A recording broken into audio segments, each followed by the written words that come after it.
Tra le onde barcolana, il vento soffia già, non c'è vela o chiglia stanca, solo pura libertà.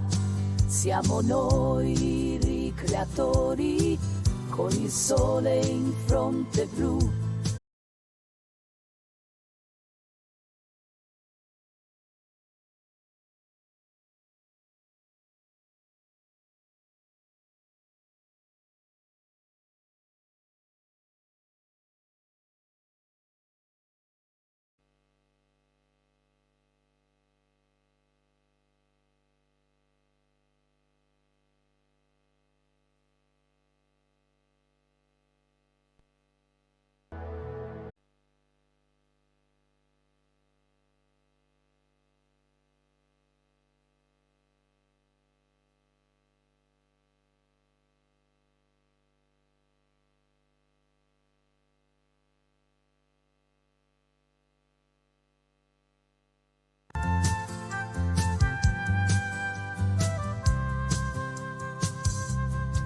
Tra le onde barcolana, il vento soffia già, non c'è vela o chiglia stanca, solo pura libertà. Siamo noi i ricreatori, con il sole in fronte blu. Non contiamo i nodi, no, ma i sorrisi in più.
Allora, buongiorno a tutte e a tutti. Abbiamo iniziato con qualche minuto di ritardo per questioni di streaming, perché stiamo cercando di avviare lo streaming. Insomma, spero che parta. Mi presento, sono Giorgio Sulligo e sono il presidente dell'Associazione Elettrotecnica Italiana del Friuli Venezia Giulia. Un grazie a tutti voi per essere qui, un grazie ai vostri docenti che vi hanno accompagnato. Io dirò fra poco 2 parole su come diciamo, svolgeremo questa mezza mattinata assieme oggi, ma intanto voglio chiamare sul palco per i saluti i rappresentanti delle realtà che hanno reso possibile per l'ennesimo anno, credo sia il 4º anno consecutivo, questa attività, a iniziare dal presidente della Società Velica di Barcola Grignano, l'amico e collega professor Mitja Jaluz. Prego.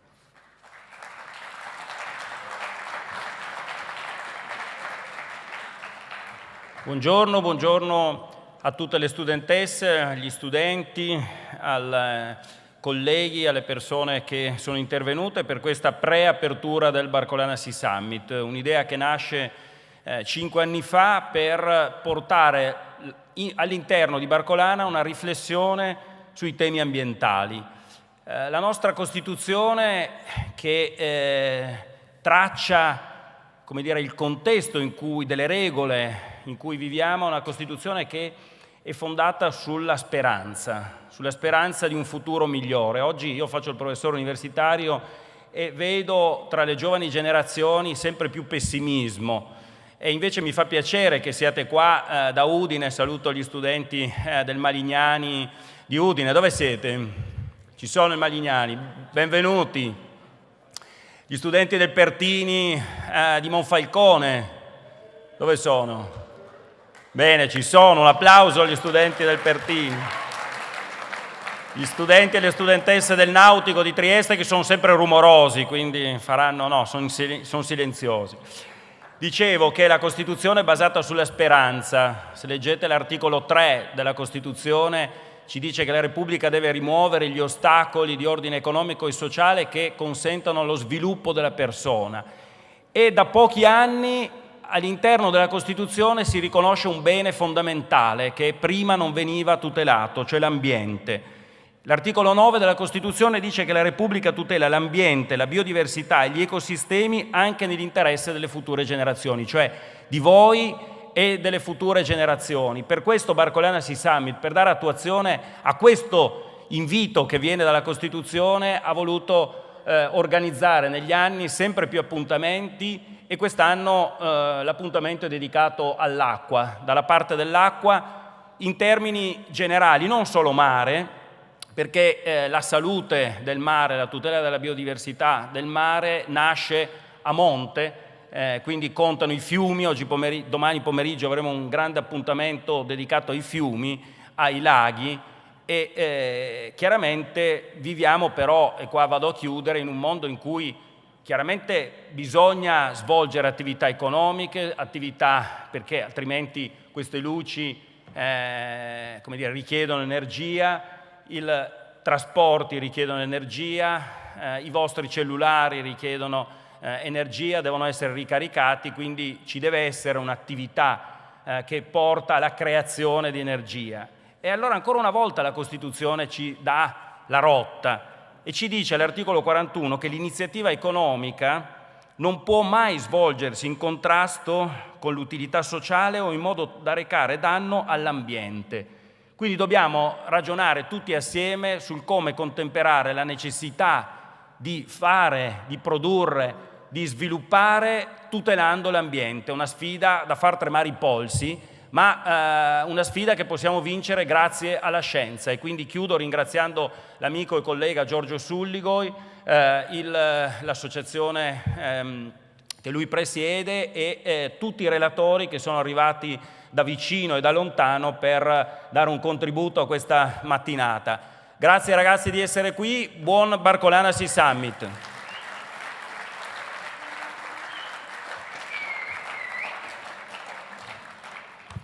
Grazie Presidente, grazie Mitja. Vorrei proseguire con i saluti istituzionali in rappresentanza dell'assessore regionale al lavoro, formazione, istruzione, ricerca, università e famiglia, dottoressa Pavati. Chiedo di salire sul palco.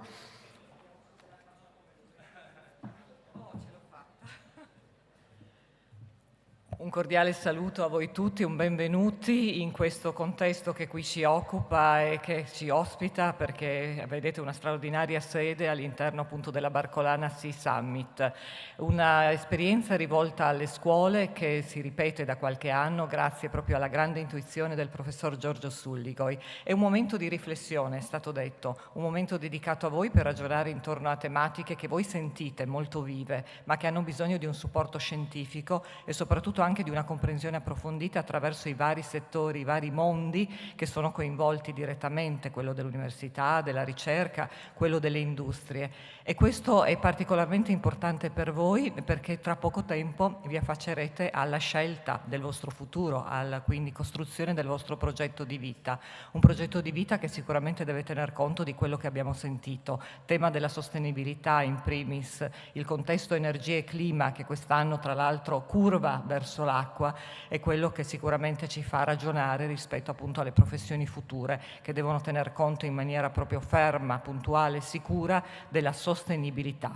Io vi auguro quindi una buona mattinata, vi porto i saluti dell'assessore regionale all'istruzione, dottoressa Alessia Rosolen, che non può essere presente perché è impegnata oggi fuori sede, ma che è sempre vicina al mondo delle scuole e quindi contribuisce in qualche modo a supportare quelle che sono le tematiche urgenti, emergenti, che le scuole vogliono poi approfondire attraverso l'inserimento nei vostri piani dell'offerta formativa. Buona mattinata e buona scelta di orientamento futuro.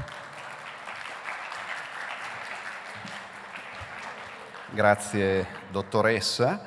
È molto importante adesso procedere con il saluto della direttrice generale dell'ufficio scolastico regionale Friuli Venezia Giulia, dottoressa Beltrame, perché diciamo, la rete tramite l'ufficio scolastico assieme alla regione, noi come associazione diciamo, abbiamo sempre più anche all'interno di un protocollo che abbiamo firmato con queste due istituzioni che parla diciamo, per diffondere questi temi e poi portarli verso delle vere e proprie azioni concrete di orientamento o di alternanza. Quindi come dire, questo è un appuntamento annuale, ma poi noi cerchiamo di portare avanti e cerchiamo di portare avanti sempre più un lavoro durante tutto l'anno proprio per parlare di questi temi, anche di interessanti carriere, che poi quello sentiremo oggi. Prego dottoressa.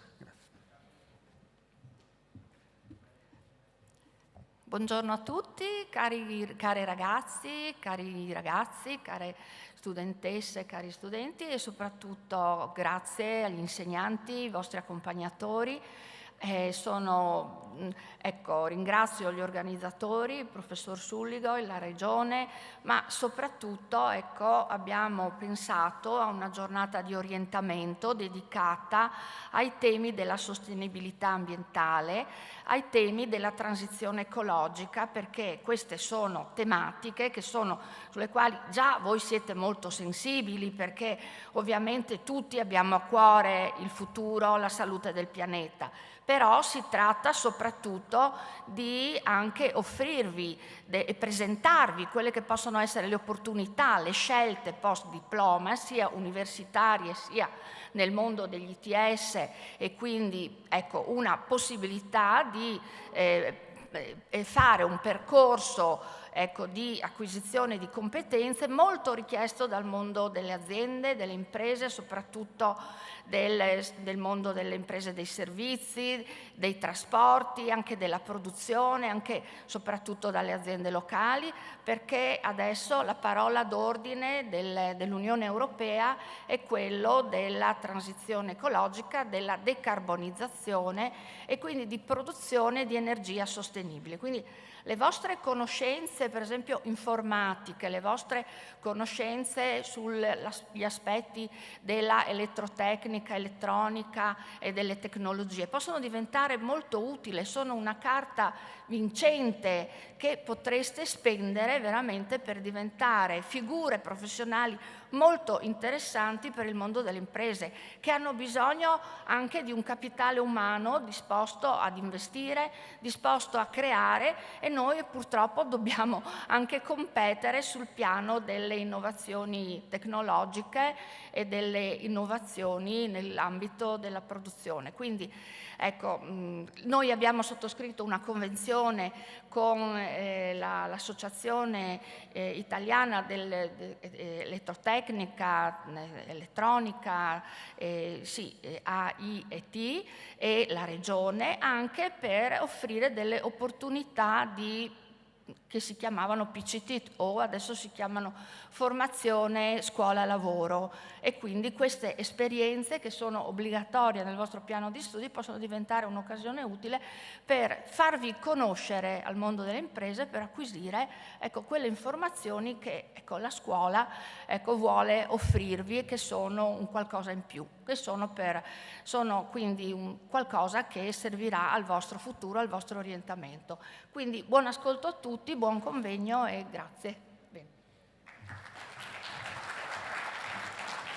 Grazie direttrice.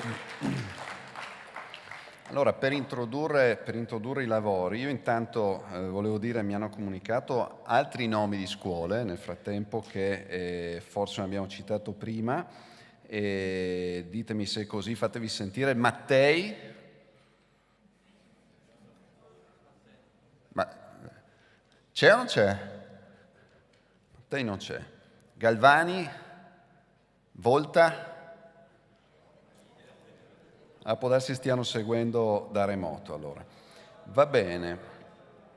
Allora, come si svolge la giornata di oggi? Adesso ci sarà un talk intitolato e-Future, i giovani e la trasformazione digitale dell'energia, che è un po' il tema dei lavori di oggi. Diciamo, l'obiettivo è quello di presentarvi un contesto, diciamo che è tecnologico ma è anche sociale e culturale, di tecnologie che evolvono e conseguentemente di carriere, di professioni che evolvono molto rapidamente, quindi dare certamente un'importanza a quelle che sono le iniziative di formazione in atto sul nostro territorio, per cui qui troverete per esempio sul panel enti di formazione, come troverete industrie impegnate in questi temi. Il titolo del Barcolana Summit di quest'anno, come avete visto, è Dalla parte dell'acqua, e noi abbiamo intitolato questa edizione di Energia e Clima L'uomo, le acque e l'ingegneria, che è nello spirito di Energia e Clima, ovvero sentiamo tutti i giorni discutere delle condizioni dell'andamento climatico, di determinati effetti, tutta una serie di analisi, di informazioni che ci vengono consegnate, discusse, possiamo accedere e così via. Quello che ci proponiamo di fare con Energia e Clima è fare un passo in più, cioè sulla base delle considerazioni che possiamo fare, della sensibilità, della motivazione che in noi queste tematiche possono schiudere, cercare di porci il problema di dire ok, come si fa poi ad agire, come si fa a trovare, a progettare, a ideare soluzioni per contemperare questo problema, conviverci, migliorarlo un domani.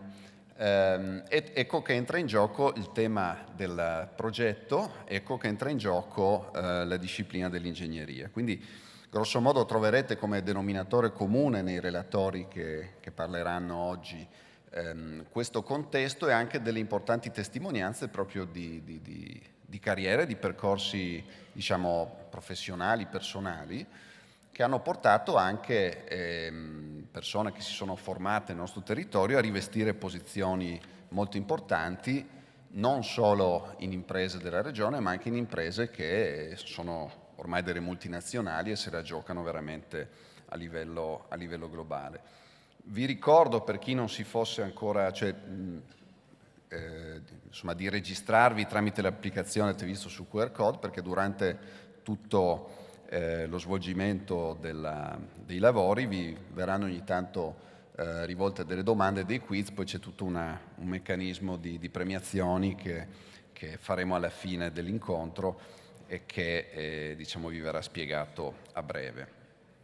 Allora io direi che due parole le dico, ma veramente due, sull'Associazione Elettrotecnica Italiana. L'associazione AIT è un'associazione che è stata fondata a livello nazionale alla fine del 1800 Il primo presidente è stato Galileo Ferraris, che è uno dei padri dell'elettrotecnica a livello mondiale, diciamo è un nome che è comparabile con quello di Tesla o con quello di Edison, qualche volta magari meno noto, forse magari perché è italiano, ma sicuramente non meno importante, è l'inventore del cosiddetto principio del campo rotante, che è quello grazie al quale funzionano tutti i motori elettrici, tutti i generatori elettrici, quindi tutto quello che produce, come dire, che converte energia elettrica, energia meccanica in coppia, deriva dai suoi studi. Questa associazione è organizzata su sezioni su tutto il territorio nazionale, conta circa 4.000 soci, tra soci individuali, soci collettivi. I soci collettivi sono industrie o enti oppure enti di formazione. Io in questo momento presiedo la sezione del Friuli Venezia Giulia, che ha al suo interno circa 150 soci, tra giovanissimi, effettivamente neodiplomati,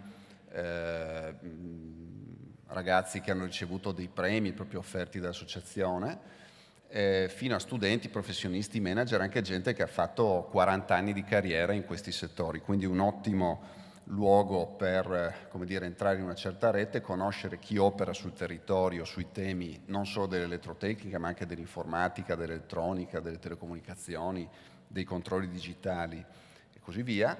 Sono nostri soci collettivi anche diversi istituti di formazione del territorio, con i quali abbiamo iniziato da tempo delle attività in comune. Le attività poi sono, oltre a attività come queste, realizziamo visite tecniche, workshop, convegni, visite tecniche anche in luoghi spesso non molto accessibili al pubblico.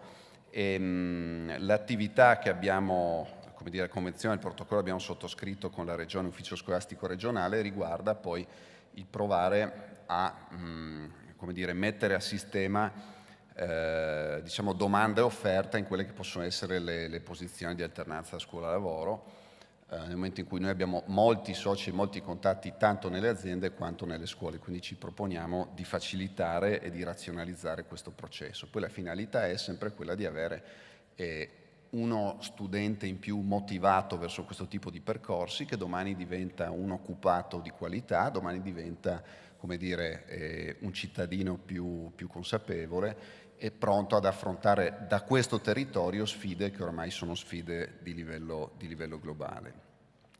Non voglio rubare altro tempo ai relatori successivi, comunque siamo in orario. Io chiederei adesso all'ingegner Tavagnuti e all'ingegner Sbuez di prendere pure il palco, in modo che iniziamo con il primo talk. Grazie.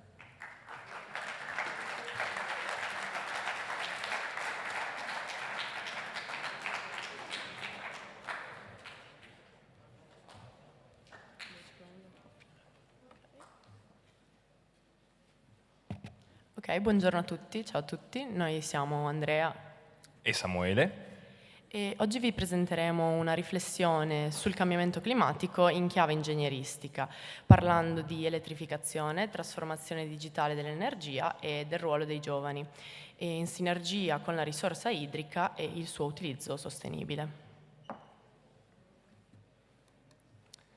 Bene. Per introdurre l'argomento vi facciamo vedere un breve video che riassume tutti i concetti di cui si parlerà nella giornata di oggi.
Bene, allora, pensate a questa cosa. Mentre noi siamo qua, in questa sede, in questa sala, il mondo sta cambiando. Le temperature aumentano, le risorse scarseggiano e le conseguenze delle nostre azioni passate stanno diventando sempre più evidenti. Ma è proprio grazie a eventi come questo, come energia e clima, come il Sea Summit, che vogliamo ribadire che non è tutto negativo.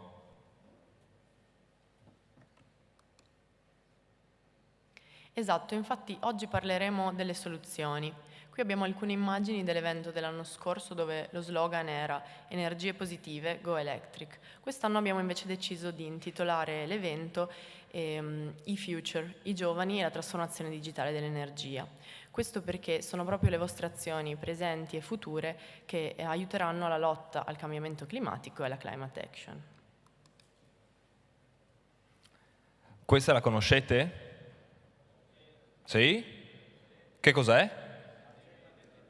Molto bene. Allora, se andiamo a guardare gli obiettivi per lo sviluppo sostenibile che l'ONU ha inserito nella sua Agenda 2030, quindi un piano d'azione globale delle Nazioni Unite composto da 17 obiettivi per lo sviluppo sostenibile, sapete quanti la parte di elettrificazione, la parte di ingegneria elettrica riesce a soddisfare?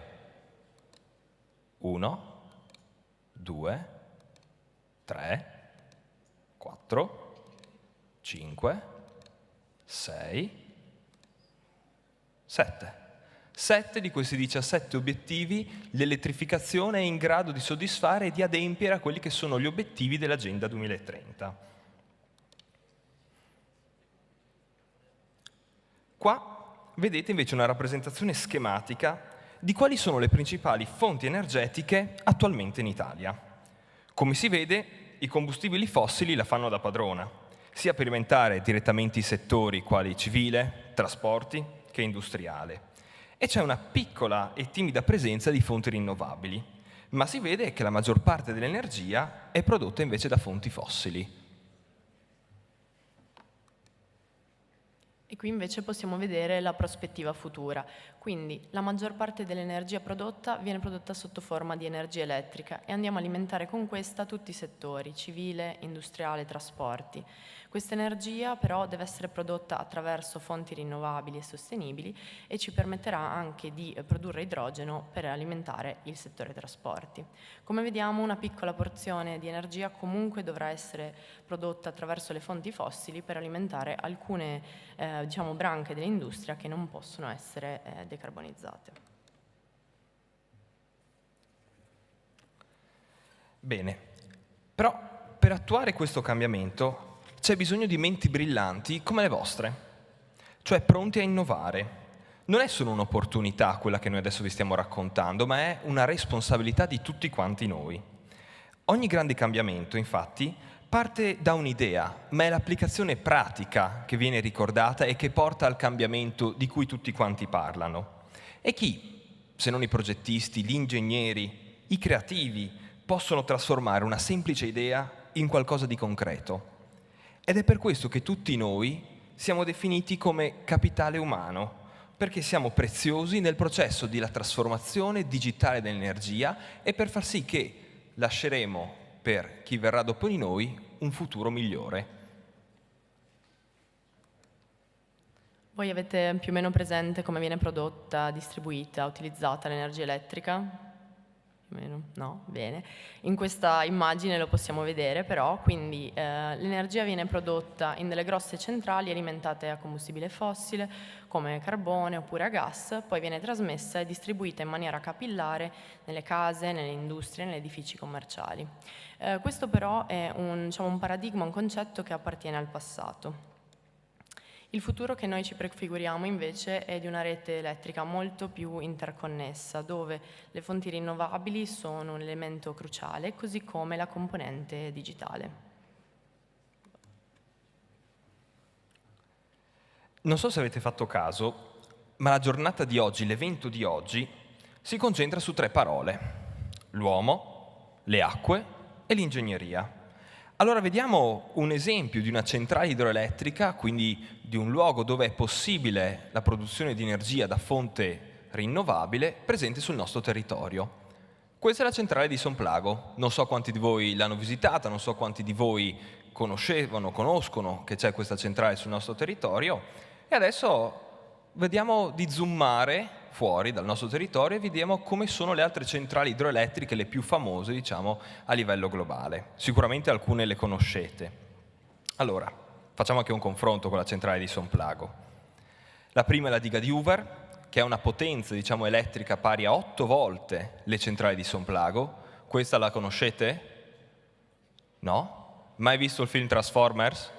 Sì, benissimo, quindi la conoscete. Questa è la seconda centrale che abbiamo portato come esempio, che ha una potenza, diciamo, di produzione pari a 80 volte la centrale di Somplago, e poi insomma ci spostiamo in Oriente, dove abbiamo una centrale che è in grado di produrre 130 volte la potenza elettrica, diciamo, prodotta dalla centrale idroelettrica di Somplago. Questa trasformazione di cui stiamo parlando, questo cambiamento drastico, interesserà tutti i settori produttivi e anche quello dei trasporti. E essendo appunto nel contesto della barcolana ci sembrava doveroso parlare delle imbarcazioni da diporto. Forse sapete che in alcuni porti adesso vige una stretta normativa a 0 emissioni, dunque le imbarcazioni che circolano in questi porti devono essere alimentate in maniera da non produrre gas serra, quindi per esempio sfruttando le batterie. Dunque anche il porto dovrà evolversi e adattarsi per poter ospitare questo tipo di imbarcazioni. Ma Samuele, di nuovo il capitale umano? Sì, diciamo che per la giornata di oggi ci era stato dato il compito di portare 4 temi. Noi, essendo magari ingegneri, abbiamo poca fantasia e quindi abbiamo detto: perché al posto di portarne 4 diversi ne riportiamo uno fondamentale, che è il capitale umano. E quindi questa slide mette ancora più in evidenza quanto il capitale umano, quindi tutti voi, siete importanti in questo processo di trasformazione digitale dell'energia elettrica. Concludendo, quindi, vogliamo lasciarvi una domanda. Cosa farete oggi per garantire un domani migliore? Ma in realtà non vi lasciamo solo questa, perché insomma è molto semplice da rispondere, ma ve ne lasciamo 8. 8 domande che vi ricordiamo possono essere, diciamo, risposte tramite l'app, che come sempre vi ricordiamo di utilizzare, registrarvi, rispondere alle domande, e non solo risponderete alle domande e quindi alla fine potrete vincere dei premi, ma avete la possibilità di interagire con noi, superare questo, diciamo, ostacolo che è la timidezza, scrivere la domanda sull'app e noi insomma dopo andremo a rispondere a tutte le domande che avete in mente, che scriverete. Quindi vogliamo ringraziarvi tutti per essere qui presenti e appunto potete interagire con noi tramite l'app, oppure qui vi abbiamo lasciato i nostri contatti. E noi siamo Andrea e Samuele. Io sono ricercatrice in sistemi elettrici per l'energia presso l'Università degli Studi di Trieste. E io ho un neolaureato in ingegneria dell'energia elettrica e dei sistemi, ma in questo momento, diciamo, ho il compito di essere il presidente del gruppo giovani dell'associazione IT, l'associazione presentata dal professor Giorgio Sulligo prima, Associazione Elettrotecnica Italiana. E da 2 anni a questa parte, diciamo, ci occupiamo di realizzare eventi del genere per portare il messaggio forte che il capitale umano siete voi e che tutto ciò che è la trasformazione digitale dell'energia elettrica parte da voi.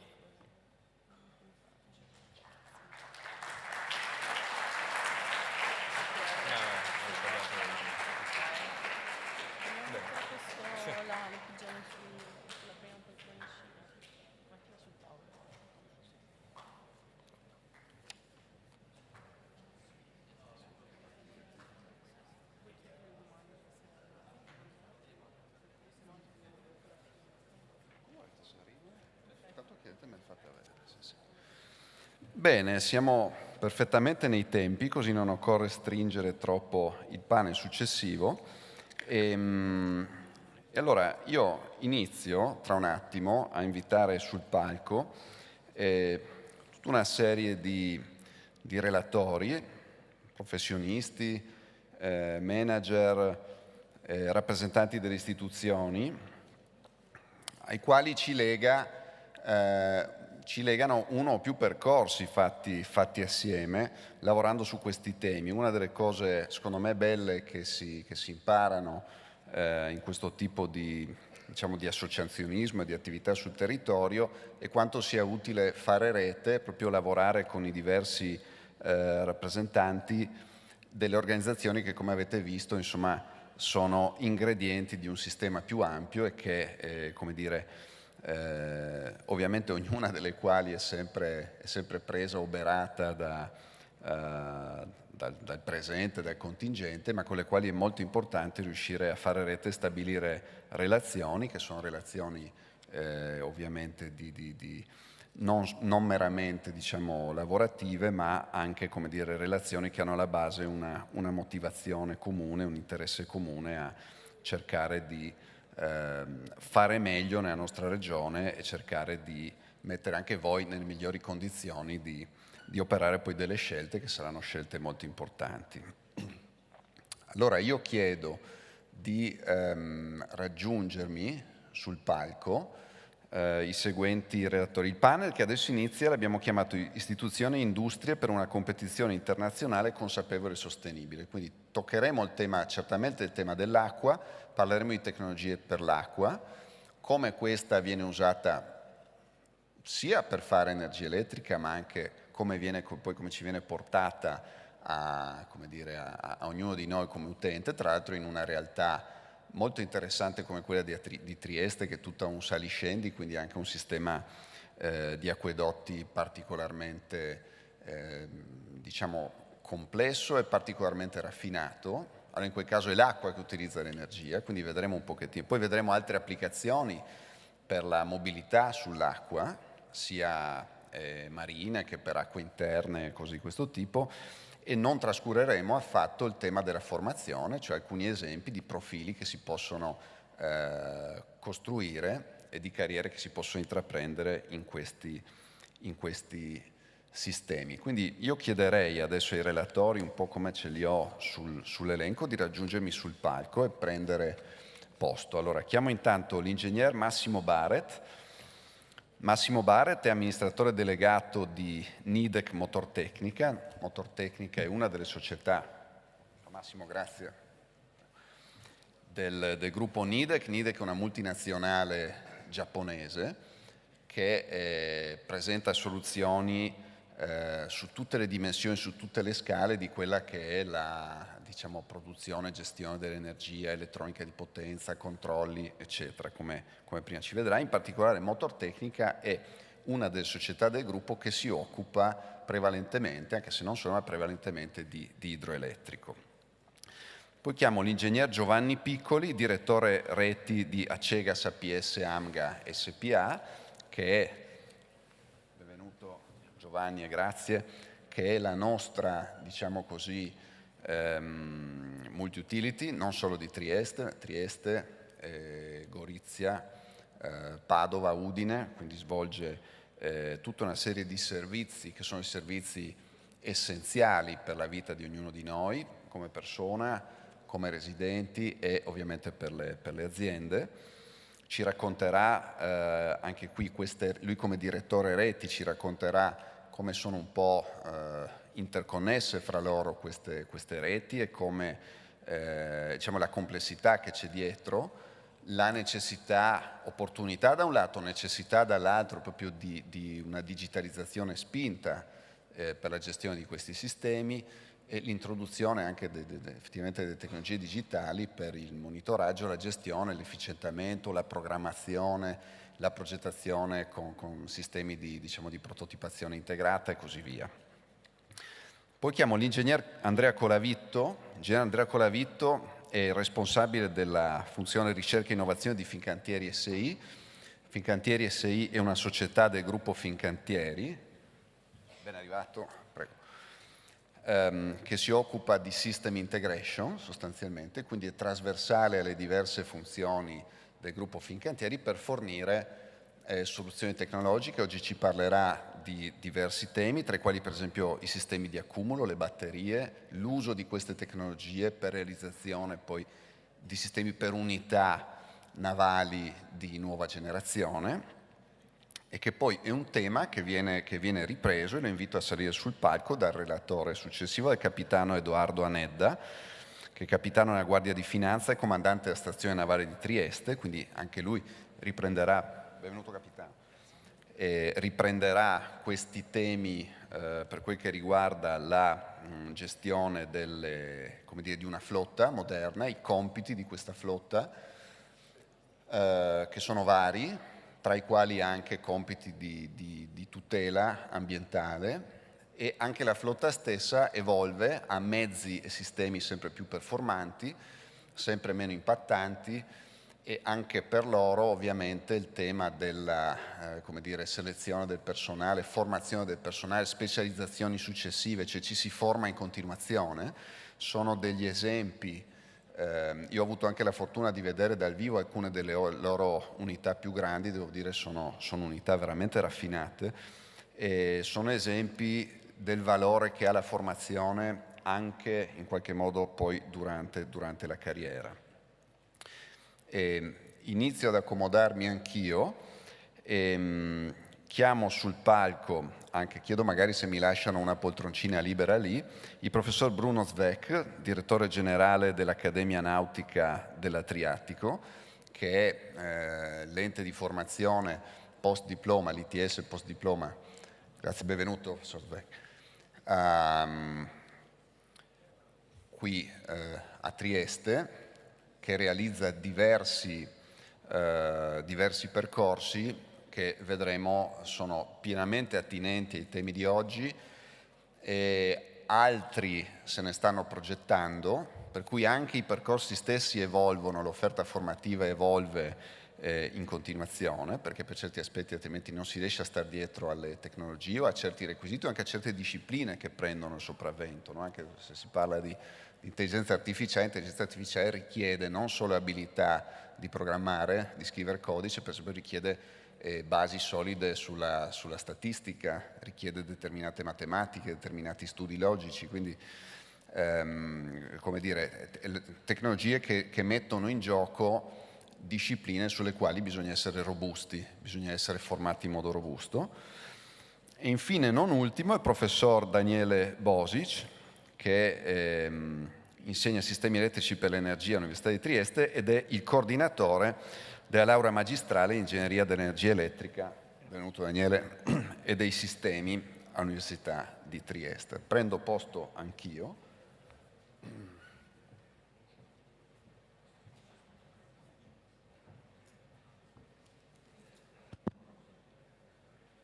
Vediamo se sì. Bene, di nuovo grazie e benvenuti a tutti.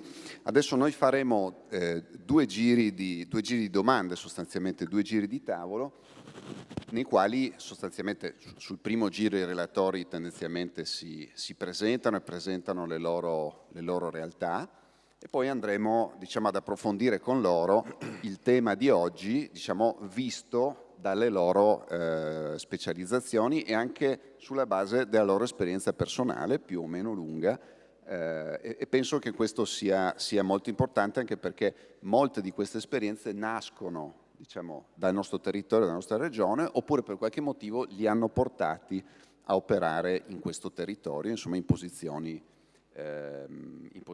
di un certo livello. Allora iniziamo con l'ingegner Massimo Barrett. Ti vedo là in fondo, Massimo. Senti, il tema centrale del Sea Summit di quest'anno, come abbiamo visto, è l'acqua, ok? Si è visto anche un po' prima nel talk introduttivo, ovviamente non solo risorsa naturale, preziosa, ma è anche quella che è stata la fonte di energia rinnovabile storicamente più usata, forse la prima che è venuta. Noi con l'idroelettrico si è elettrificata Venezia, per esempio Piazza San Marco è stata elettrificata dalla centrale di Malnisio, quindi portando le linee da dal Pordenonese e così via. Questo è successo poi in parallelo per molte altre situazioni e città. Secondo te oggi quale ruolo riveste l'acqua nella transizione energetica e in che modo possiamo valorizzarla ulteriormente, mantenendo ovviamente la sostenibilità di questo utilizzo? Buongiorno a tutti, ringrazio il professor Sulligo per darci a me e al gruppo che rappresento, ai ragazzi che lavorano con me, la possibilità di raccontare un'esperienza, raccontare un punto di osservazione. Acqua, energia e ambiente oggi trovano, secondo me, secondo l'esperienza che sto vivendo, un punto di equilibrio nell'energia idroelettrica.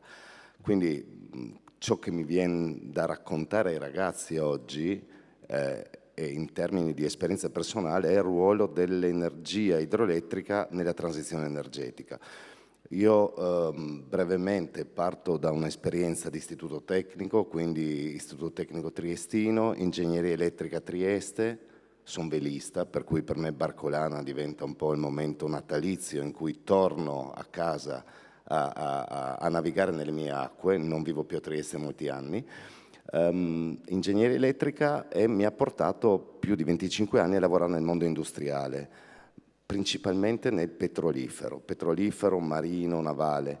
Negli ultimi 6 anni mi sono trovato nell'opportunità di operare nel mondo dell'idroelettrico e devo dire che ho associato la bellezza e lo stimolo nel lavorare quotidianamente a un senso. Ho cominciato a dare un senso al mio lavoro, proprio per la fondamentale importanza che oggi l'idroelettrico riveste e può rivestire in quello che è il percorso obbligato che siamo tutti costretti a fare, che è la transizione energetica.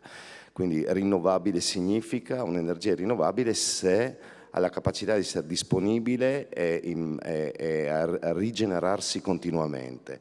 In questa slide abbiamo da una parte le fonti energetiche e dall'altra i consumi energetici. Le fonti energetiche sono rinnovabili e non rinnovabili, i consumi però sono ben definiti. La curva di consumo giornaliero ha 2 picchi. Questo è proprio un dato storico. I ragazzi che studiano elettrotecnica conoscono il principio di Kirchhoff ai nodi, ciò che entra deve essere uguale a ciò che esce. Abbiamo necessità in ogni istante di bilanciare ciò che noi produciamo con ciò che consumiamo. Il consumo è variabile e la produzione, soprattutto da rinnovabile, è un po' unpredictable, è un po' non programmabile, perché non sappiamo fra 2 minuti quanto sarà l'intensità del sole o del vento. Quindi il bilanciamento corretto tra energie convenzionali ed energie rinnovabili è fondamentale nella transizione. Idroelettrica cos'è? È l'energia dell'acqua, da sempre. Acqua è energia potenziale. Acqua e forza di gravità che trasformano l'energia potenziale dell'acqua in cinetica meccanica ed elettrica. Da sempre è stata utilizzata l'energia più antica, direi che quasi vintage, no? Adesso va molto il vintage. L'energia idroelettrica è vintage, però oggi la riabilitiamo. La riabilitiamo perché diventa pilastro nella transizione energetica. L'Italia ha una situazione abbastanza definita, 4.800 centrali, principalmente Piemonte, Lombardia, Valle d'Aosta, provincia di Trento e Bolzano. Abbiamo una potenza installata idroelettrica che è di circa 20 gigawatt potenza, che rappresenta il 40% di quelle che oggi sono le fonti alternative rinnovabili, con una produzione di 45 terawattora, e quindi oggi l'idroelettrico rappresenta soltanto il 15%. Una centrale idroelettrica, non penso che tutti l'hanno studiata, ma insomma è un impianto capital intensive. Cioè l'investimento necessario è estremamente elevato, l'investimento per il macchinario rappresenta il 5-10%, è un investimento principale in opere civili, opere di presa, dighe che poi tendono a trasformare il territorio. Quello che diceva il professor Sulligo è abbastanza importante, è stato il carbone bianco, è stato, diciamo, la nostra produzione energetica che ha determinato l'industrializzazione del paese. Dal 1900 al 1960 l'Italia aveva l'idroelettrico, l'Inghilterra aveva il carbone. L'Italia aveva l'idroelettrico per la sua orografia, no? Per la catena montuosa, per le Alpi, per i ghiacciai, per la neve, e con l'idroelettrico abbiamo industrializzato il nostro paese. Dirimente, diciamo che il fattore che ha cambiato completamente lo scenario è stato 1963, ottobre, Vajont. L'opinione pubblica si è resa conto che un disastro ambientale come questo si portava delle conseguenze, un disastro umano. Dal 1960 in poi, vuoi per la saturazione delle disponibilità dei bacini, della saturazione della capacità di realizzare bacini imbriferi, diciamo che l'idroelettrico ha avuto uno sviluppo piano, non ha più avuto sviluppo, e quindi dal 80% dell'energia, dell'energia italiana del paniere energetico si è ridotto al 15%. Ci sono 4.800 centrali, di cui solo 300 impianti con potenza superiore a 10 MW, 300 impianti rilevanti che fanno l'80% della produzione idroelettrica. Le centrali che nomino sono quelle più importanti in Italia: Entracque, 1.200 MW, Edolo e Presenzano, poi Presenzano a 1.000 MW con pompaggio. Energia idroelettrica, centrale idroelettrica e energia idroelettrica, ha alcuni vantaggi fondamentali che sono legati non solo alla transizione energetica, ma sono legati a anche fenomeni di mitigamento climatico. Mitiga diciamo le alluvioni. Noi lavoriamo con dei polmoni idraulici che permettono di rilasciare lentamente e laminare l'effetto dell'alluvione dell'acqua. I due elementi, diciamo, fondamentali nella transizione energetica dell'idroelettrico sono la prevedibilità e programmabilità e la possibilità di accumulo energetico. Ci sono delle criticità, le principali sono legate all'obsolescenza. Il parco idroelettrico italiano importante, non le mini idro, ma il parco idroelettrico italiano importante ha circa 70 anni. C'è necessità assoluta di investire per diciamo garantire l'esercibilità, cioè la continuazione della produzione. Questo mal si lega con il termine delle concessioni. L'80% delle concessioni di derivazione dell'acqua scadono nel 2029. Se non vengono rinnovate, il rischio è un decommissioning, cioè la disinstallazione degli impianti. Quali sono le prospettive oggi nella transizione energetica per l'idroelettrico? Lavorare in termini di miglioramento di efficienza e di potenza specifica, con una forte spinta e componente ingegneristica, e poi passare all'energy storage, investire sullo stoccaggio energetico. Quindi le tre parole fondamentali sono revamping, repowering e refurbishment. Il repowering è dove noi come azienda operiamo principalmente, quindi il ripotenziamento e l'incremento di efficienza dell'esistente, riuso di gran parte dei componenti, quindi un concetto di riuso e di efficientamento degli impianti. E poi pompaggio. Il pompaggio si spiega banalmente in un grafichino che ho messo qua dentro, dove il problema il problema fondamentale della rinnovabile non programmabile, parliamo di sole e vento. Sole e vento non sono programmabili, rappresenteranno il 90% dell'energia elettrica rinnovabile. Con la neutralità climatica del 2050 le fonti rinnovabili dovranno rappresentare quasi il 100, superiore al 90. Ci sono condizioni durante la giornata in cui ho una overgeneration, cioè una condizione in cui ciò che produco è ben superiore a quello che necessariamente in quel momento sono in grado di assorbire come utente, e quindi devo accumulare, o butto via, cioè o spreco vento e sole o devo accumulare. Uno dei sistemi rinnovabili compatibili con l'ambiente di accumulo è l'accumulo idraulico. Passare dalla centrale idroelettrica diciamo consolidata, quindi bacino superiore, diga, condotta forzata, trasformazione energetica e rilascio, a un sistema a circuito chiuso in cui posso utilizzare il sovrapplus, l'over generation di energia rinnovabile per ripompare l'acqua verso su. Grazie Massimo. Io ti chiederei di tenere adesso le prospettive per il secondo giro, ok? Perché tu hai toccato un tema che è quello del bilanciamento e quello di non sprecare, diciamo, una certa, tu hai chiamata overproduction di fonti rinnovabili. E nel passare la parola all'ingegner Piccoli, come dire, questo concetto del bilanciamento e dell'utilizzo di come dire, energia prodotta sempre più da rinnovabili per più ore al giorno possibili, diciamo, è già un obiettivo che c'è nella gestione di una rete complessa come quella di una città, ma nostra una città che è una città portuale, è una città che ha un waterfront, ha una città che ha un porto che si sta elettrificando e quindi sta, come dire, spostando da altri vettori al vettore elettrico l'utilizzo dell'energia, e ha un waterfront che è quello nel quale ci troviamo oggi, che come dire, va completamente infrastrutturato. Allora, queste due cose assieme richiedono un'infrastrutturazione, richiederanno, ce lo dirai tu adesso, ci sono alcune cifre che sono veramente rilevanti, e diciamo, quindi passiamo da una gestione che già di per sé è complessa a una gestione di una città sulla quale si sta, come dire, innestando, come se si innestasse una seconda città. Quindi ti chiederei di intervenire su questo, se possibile.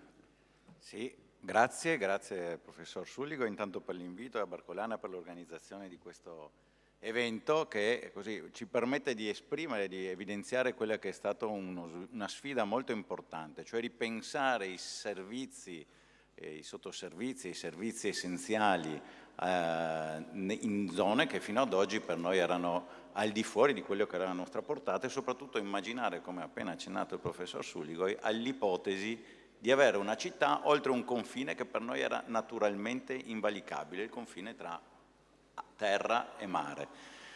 Parto presentandomi, sono Giovanni Piccoli, sono un ingegnere elettrico che da ormai oltre 30 anni si occupa di gestire servizi pubblici essenziali nella città di Trieste e in altre città, in particolare parlo di temi come acqua, distribuzione di energia elettrica, gas, anche servizi ambientali.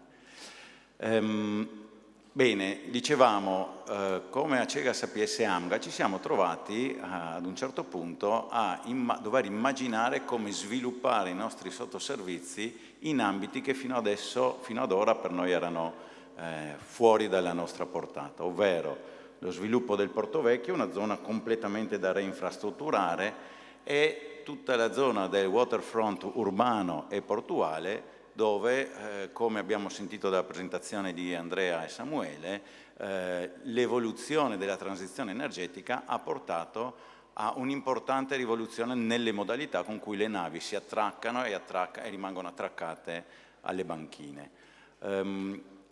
Questo è avvenuto proprio nel momento in cui sono esplose tre importanti transizioni, quella energetica, quella ecologica, quella digitale, la riduzione delle emissioni, l'elettrificazione dei consumi finali, lo sviluppo della tecnologia digitale a supporto di queste altre due transizioni. Questo è importante perché fino ad oggi, se parliamo di rete elettrica, abbiamo sempre ragionato per decenni, abbiamo visto anche prima nella presentazione dell'ingegner Barrett, che l'energia elettrica veniva prodotta in grandi centri, trasportata attraverso la rete nazionale e poi distribuita a livello cittadino, diciamo in maniera unidirezionale. Quindi si andava direttamente a casa del cittadino e non avevamo nessun flusso contrario. Oggi, con l'introduzione della produzione da fonti rinnovabili decentrata, improvvisamente è come se si fossero invertiti i flussi all'interno della nostra rete. E la nostra rete non è nata per essere gestita così. Abbiamo bisogno quindi di strumenti che ci aiutino a governare questo fenomeno di inversione dei flussi, questo fenomeno di immissione di energia non programmabile all'interno della nostra rete, affinché vi sia continuo equilibrio tra consumo e produzione.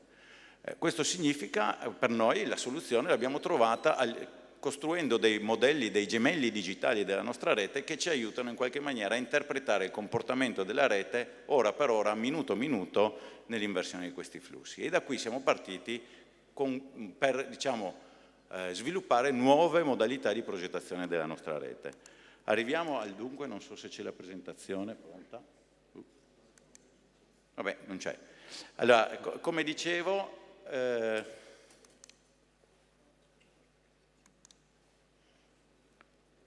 a livello di waterfront noi ci siamo trovati in due possibili soluzioni. La più importante, vediamo se arriviamo alla mia, no, vabbè, fa niente, dai. Allora, l'aspetto più importante e rivoluzionario per il waterfront triestino è stato quello che a un certo punto l'autorità portuale ci ha convocato e ci ha detto: guardate che noi intendiamo sviluppare il progetto di cold ironing, che sarebbe un progetto che prevede che le navi che attraccano al porto di Trieste possano essere alimentate elettricamente affinché vengano spenti i motori e conseguentemente possa essere ridotta l'emissione inquinante della nave che staziona in porto. E in secondo luogo abbiamo in procinto lo sviluppo di una piattaforma logistica, il Molo VIII, di importanti dimensioni. Complessivamente vi chiediamo di metterci a disposizione un'infrastruttura per circa 160 megawatt di potenza. Voglio domandarvi, voi sapete quanta potenza assorbe al picco, quindi al massimo, la città di Trieste? Qualcuno lo sa? Nessuno. 150 megawatt, quindi un'infrastruttura che praticamente proiettava un'altra Trieste oltre quella che è la linea del mare. Come affrontare una soluzione del genere? Le soluzioni potevano essere due: rifacciamo completamente la rete. Questa è stata la soluzione che abbiamo adottato per la parte di infrastrutturazione del Porto Vecchio dove siamo oggi, che era una rete comunque obsoleta. Peccato che non c'è il video, era interessante vederla perché abbiamo utilizzato una tecnologia di progettazione che si chiama... Te lo mettiamo nel secondo giro nel caso. Vabbè, sì, che si chiama BIM, Building Information Modeling, normalmente riferita agli edifici. L'abbiamo utilizzata per la rete e ci ha permesso di progettare contestualmente sia la rete sia il suo gemello digitale per poter in futuro sfruttarlo e capire sia come funziona la rete sia come mantenerla. In città questo era impossibile perché pensare di mettere mano a tutta la rete cittadina non era pensabile. Immaginate il disagio anche creato alla vita urbana quotidiana. Ecco perché lì abbiamo scelto una via differente. Siamo partiti dai dati che avevamo della rete, abbiamo inserito in vari punti della rete dei sensori in grado di misurare nei vari punti gli equilibri tra tensione, corrente, potenza e abbiamo messo questi dati, sia quelli noti a priori sulla carta, sia quelli che raccogliamo dal campo, li abbiamo messi in un sistema chiamato Distribution Management System che, con l'aiuto anche dell'Università di Trieste, del gruppo di lavoro del professor Sulligo e del Politecnico di Milano, ci ha permesso di costruire un gemello digitale ex post che ci aiuta nell'individuare quelli che sono i potenziali colli di bottiglia della rete. Da qui poi abbiamo ragionato per lo sviluppo di quello che è il progetto Smart Grid, un progetto finanziato PNRR che è fatto proprio di hardware da un lato, ecco, vabbè, intanto mando avanti, questa è diciamo la dislocazione dei carichi che ci sono stati chiesti dall'autorità portuale, questa è la progettazione che è stata fatta di Porto Vecchio con il Building Information Modeling e tra un poco vedrete anche quello che è stato il risultato invece del gemello digitale costruito a partire dalla rete esistente. È importante poi che questo ci ha permesso di individuare i colli di bottiglia e definire quali erano gli asset veramente importanti da infrastrutturare per poter portare poi quei 160 megawatt alla realtà portuale vera e propria. Con questi dati noi siamo in grado oggi di affrontare quelle che saranno le sfide future della transizione energetica, cioè garantire con una affidabile certezza quello che è l'equilibrio tra domanda e offerta. Questo video vi mostra il gemello digitale della rete del Porto Vecchio e il prossimo video che se parte, questo è il modello digitale che abbiamo costruito sulla rete cittadina di Trieste. Vedrete prima lo zoom su un nodo in cui sono state inserite appunto questi sensori. È un nodo particolare perché qui, come vedrete dal grafico, è evidenziata un'inversione di flusso piuttosto frequente durante il giorno, cioè vuol dire che la produzione fotovoltaica insistente su quella cabina dalle varie case è molto spinta e supera quelli che sono i consumi del nodo.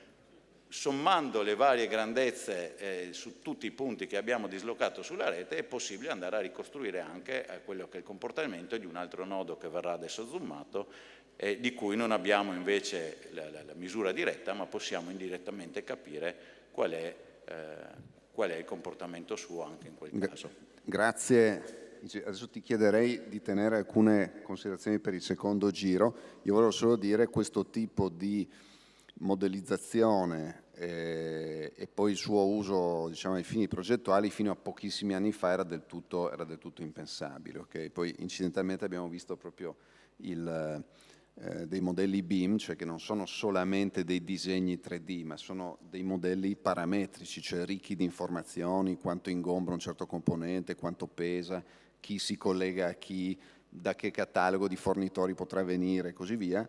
Che si usano per il progetto prima, poi un domani si useranno per la gestione, per la manutenzione delle infrastrutture stesse, e dicevo incidentalmente esattamente del luogo dove ci troviamo noi adesso. Quindi grazie mille, grazie Giovanni, ritorneremo dopo su questo. Passerei la parola all'ingegnere Andrea Colavitto invece per andare a parlare, prima si parlava appunto bilanciamento, reti, cosa succede, e uno degli ingredienti fondamentali, prima il ingegnere Barrett ne accennava su larga scala l'accumulo idroelettrico, ma sappiamo anche quanto è importante l'accumulo a batteria e poi che cosa questi accumuli a batteria possono abilitare in termini di tecnologie che poi possono stare tanto nelle reti terrestri quanto in quelle navali. Perfetto, allora io mi aggiungo ai ringraziamenti per l'invito, per portare quella che è l'esperienza del mondo navale, dell'elettrificazione del mondo navale, in Fincantieri SI e poi in Power for Future. Come abbiamo visto c'è una tecnologia che ha permesso all'Italia di svilupparsi negli anni 60 che è l'idroelettrico, però il mondo è in continua evoluzione, quindi ci sono sempre più e nuove tecnologie che permettono di soddisfare quelli che sono i bisogni energetici nostri, del Paese e dell'industria. Negli ultimi anni avrete sentito molto parlare delle batterie al litio, soprattutto in ambito automotive per le macchine, tipo vediamo la Tesla. E quello che facciamo invece in Power for Future, che è un'azienda del gruppo Fincantieri con sede a Cassino, in provincia di Frosinone, noi sfruttiamo le batterie al litio per elettrificare le navi e alcune infrastrutture terrestri. La batteria al litio funziona come un contenitore che permette di gestire correttamente i flussi energetici delle reti, che possono essere terrestri, ma anche e soprattutto delle reti navali. Questa è un'azienda incentrata sull'elettrificazione, che è nata nel 2021, dove portiamo al nostro interno le più svariate competenze, che non sono solo competenze elettriche, ma sono competenze meccaniche, sono competenze chimiche, sono competenze di elettronica e di scrittura del software. Quello che stiamo vedendo noi oggi, il tema del quale stiamo parlando, che è il tema energetico, è un tema molto, molto importante perché da questo dipende lo sviluppo del Paese, la capacità di poter produrre, di avere a disposizione dell'energia. E nel contesto odierno, dove sentiamo parlare sempre di guerre, di problemi, di dazi, una cosa che come Power for Future, sulla quale abbiamo deciso di incentrare il nostro business, è quella del controllo dell'informazione di questi sistemi. Sappiamo che ad oggi la maggior parte delle batterie al litio sono prodotte in Cina, che è un paese ovviamente non europeo. Però cosa possiamo fare noi come progettisti, come aziende, per permettere comunque di utilizzare queste tecnologie che sono costruite al di fuori dell'Europa e metterle a servizio in maniera sicura della nostra industria nell'Unione Europea? quello che possiamo fare è prendere degli oggetti che sono costruiti da un'altra parte e metterci sopra un cervello. Questo è il motivo per il quale in Power for Future progettiamo e realizziamo internamente sia le schede elettroniche che controllano questi sistemi, così come il software che le gestisce. Quindi abbiamo il completo e totale controllo di quello che avviene all'interno di questi sistemi che sono costruiti all'estero. Questo ovviamente richiede tutta una serie di attività di caratterizzazione, di imparare a capire che cosa abbiamo di fronte, se un fornitore fa un prodotto migliore o peggiore rispetto all'altro. Però questa fa parte di quelle competenze che magari fino a qualche decennio fa esistevano, erano applicate in altri settori, come l'innovazione, la tecnologia e diciamo, le menti giovani che si formano possono dare un contributo ad applicare queste tecnologie in altri ambiti che prima non esistevano. Io sono molto contento che vengano fatti oggi eventi simili perché diciamo, 15 anni fa, quando ho scelto io che percorso universitario intraprendere, questi eventi non venivano fatti, quindi prendeteli veramente con curiosità, con voglia di capire, di scoprire qualcosa di nuovo, perché vi possono dare una mano sul poi capire anche cosa vorrete fare da grandi. Ecco, qui vediamo il sistema, parliamo del mondo navale, ma quello che vi sto per dire può essere applicato anche ad altri settori energetici. Questo è un sistema a batterie che abbiamo sviluppato in Italia, design italiano, progettisti italiani, certificato dal RINA, che è l'ente diciamo, italiano per eccellenza che certifica i sistemi che vanno a bordo delle navi. Questa è una batteria agli ioni di litio che permette di fare tutta una serie di cose per gestire correttamente la rete a bordo della nave. Ovviamente, come si diceva prima, la legge di Kirchhoff purtroppo non è ancora stata smentita, quindi tutto quello che viene prodotto poi deve essere consumato. E questo va alla maggior ragione all'interno di una nave, di grandi o piccole dimensioni che sia, per consentire il corretto utilizzo, la corretta fruizione della nave, che sia dalla propulsione, ma soprattutto la sicurezza dei passeggeri e poi quelli che possono essere i servizi essenziali. Una batteria agli ioni di litio può fare diverse cose, può evitare blackout della rete, può gestire i picchi di rete, un po' come vedevamo prima anche per l'idroelettrico, può consentire una navigazione totalmente elettrica. E lo sviluppo di questo tipo di tecnologie assieme alla loro integrazione, poi vedremo magari nella seconda domanda, a bordo delle navi, ci permette di utilizzare nuove tecnologie e mettere a servizio dell'utente finale. Dopo, nelle successive slide, vedremo che proprio la settimana scorsa abbiamo inaugurato il primo traghetto ibrido elettrico del lago di Como con queste batterie che vedete che sono state sviluppate e che consente al traghetto di navigare in full electric, quindi senza utilizzare combustibili fossili, per più di 2 ore a 6 nodi. E quindi queste competenze, queste nuove conoscenze, come vengono e come possono essere utilizzate, applicate per migliorare quella che può essere la vita di tutti. Pensiamo poi anche, diciamo, un tema che magari a bordo delle navi non ci si pensa molto, diciamo, ma è quella della rumorosità. Questi sistemi completamente elettrici comparati a delle soluzioni con motori a combustione interna sono molto più silenziose, che vuol dire sia comfort dei passeggeri a bordo, ma anche, visto che il tema di questo Summit è incentrato sull'acqua, anche una minore rumorosità in acqua e una maggiore salvaguardia di quello che è l'ambiente marino, non avendo poi delle emissioni.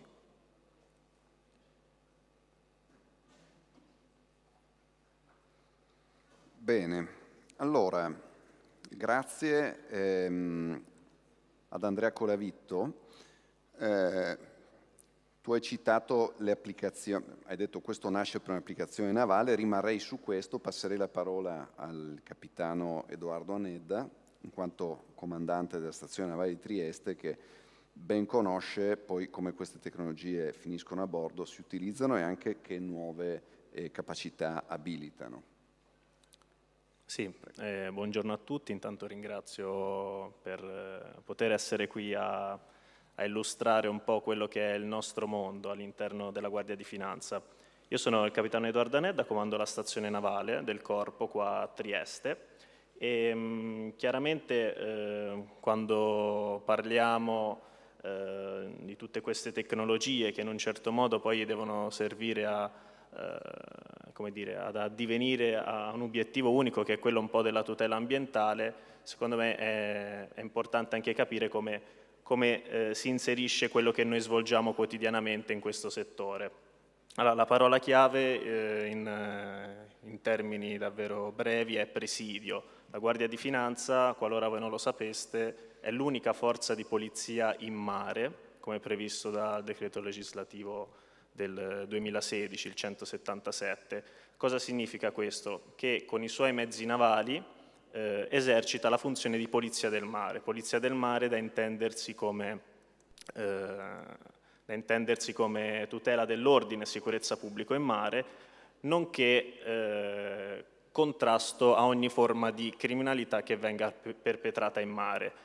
E in questo senso possiamo inserire tutti i traffici illeciti via mare, quali droga, armi, le attività di contrasto all'immigrazione irregolare e ovviamente anche tutto ciò che concerne la polizia ambientale. In tal senso la Guardia di Finanza ha pure un protocollo d'intesa con il Ministero dell'Ambiente e della Sicurezza Energetica, dove sono state proprio cristallizzate e formalizzate quali sono le funzioni della Guardia di Finanza in ambito di polizia ambientale. Faccio alcuni esempi. Noi ci occupiamo nel monitorare e contrastare eventuali sversamenti illeciti da parte delle navi, ci occupiamo di monitorare eventuali abusi edilizi sulla costa, quindi che vanno a deturpare quello che è il demanio marittimo. Contrastiamo fenomeni di pesca illegale e ovviamente ci concentriamo anche su quelli che possono essere gli scarichi abusivi che vengono riversati in mare da parte di complessi industriali. Ora, per fare tutto questo vi do un attimo giusto una panoramica di come è organizzato il nostro servizio navale.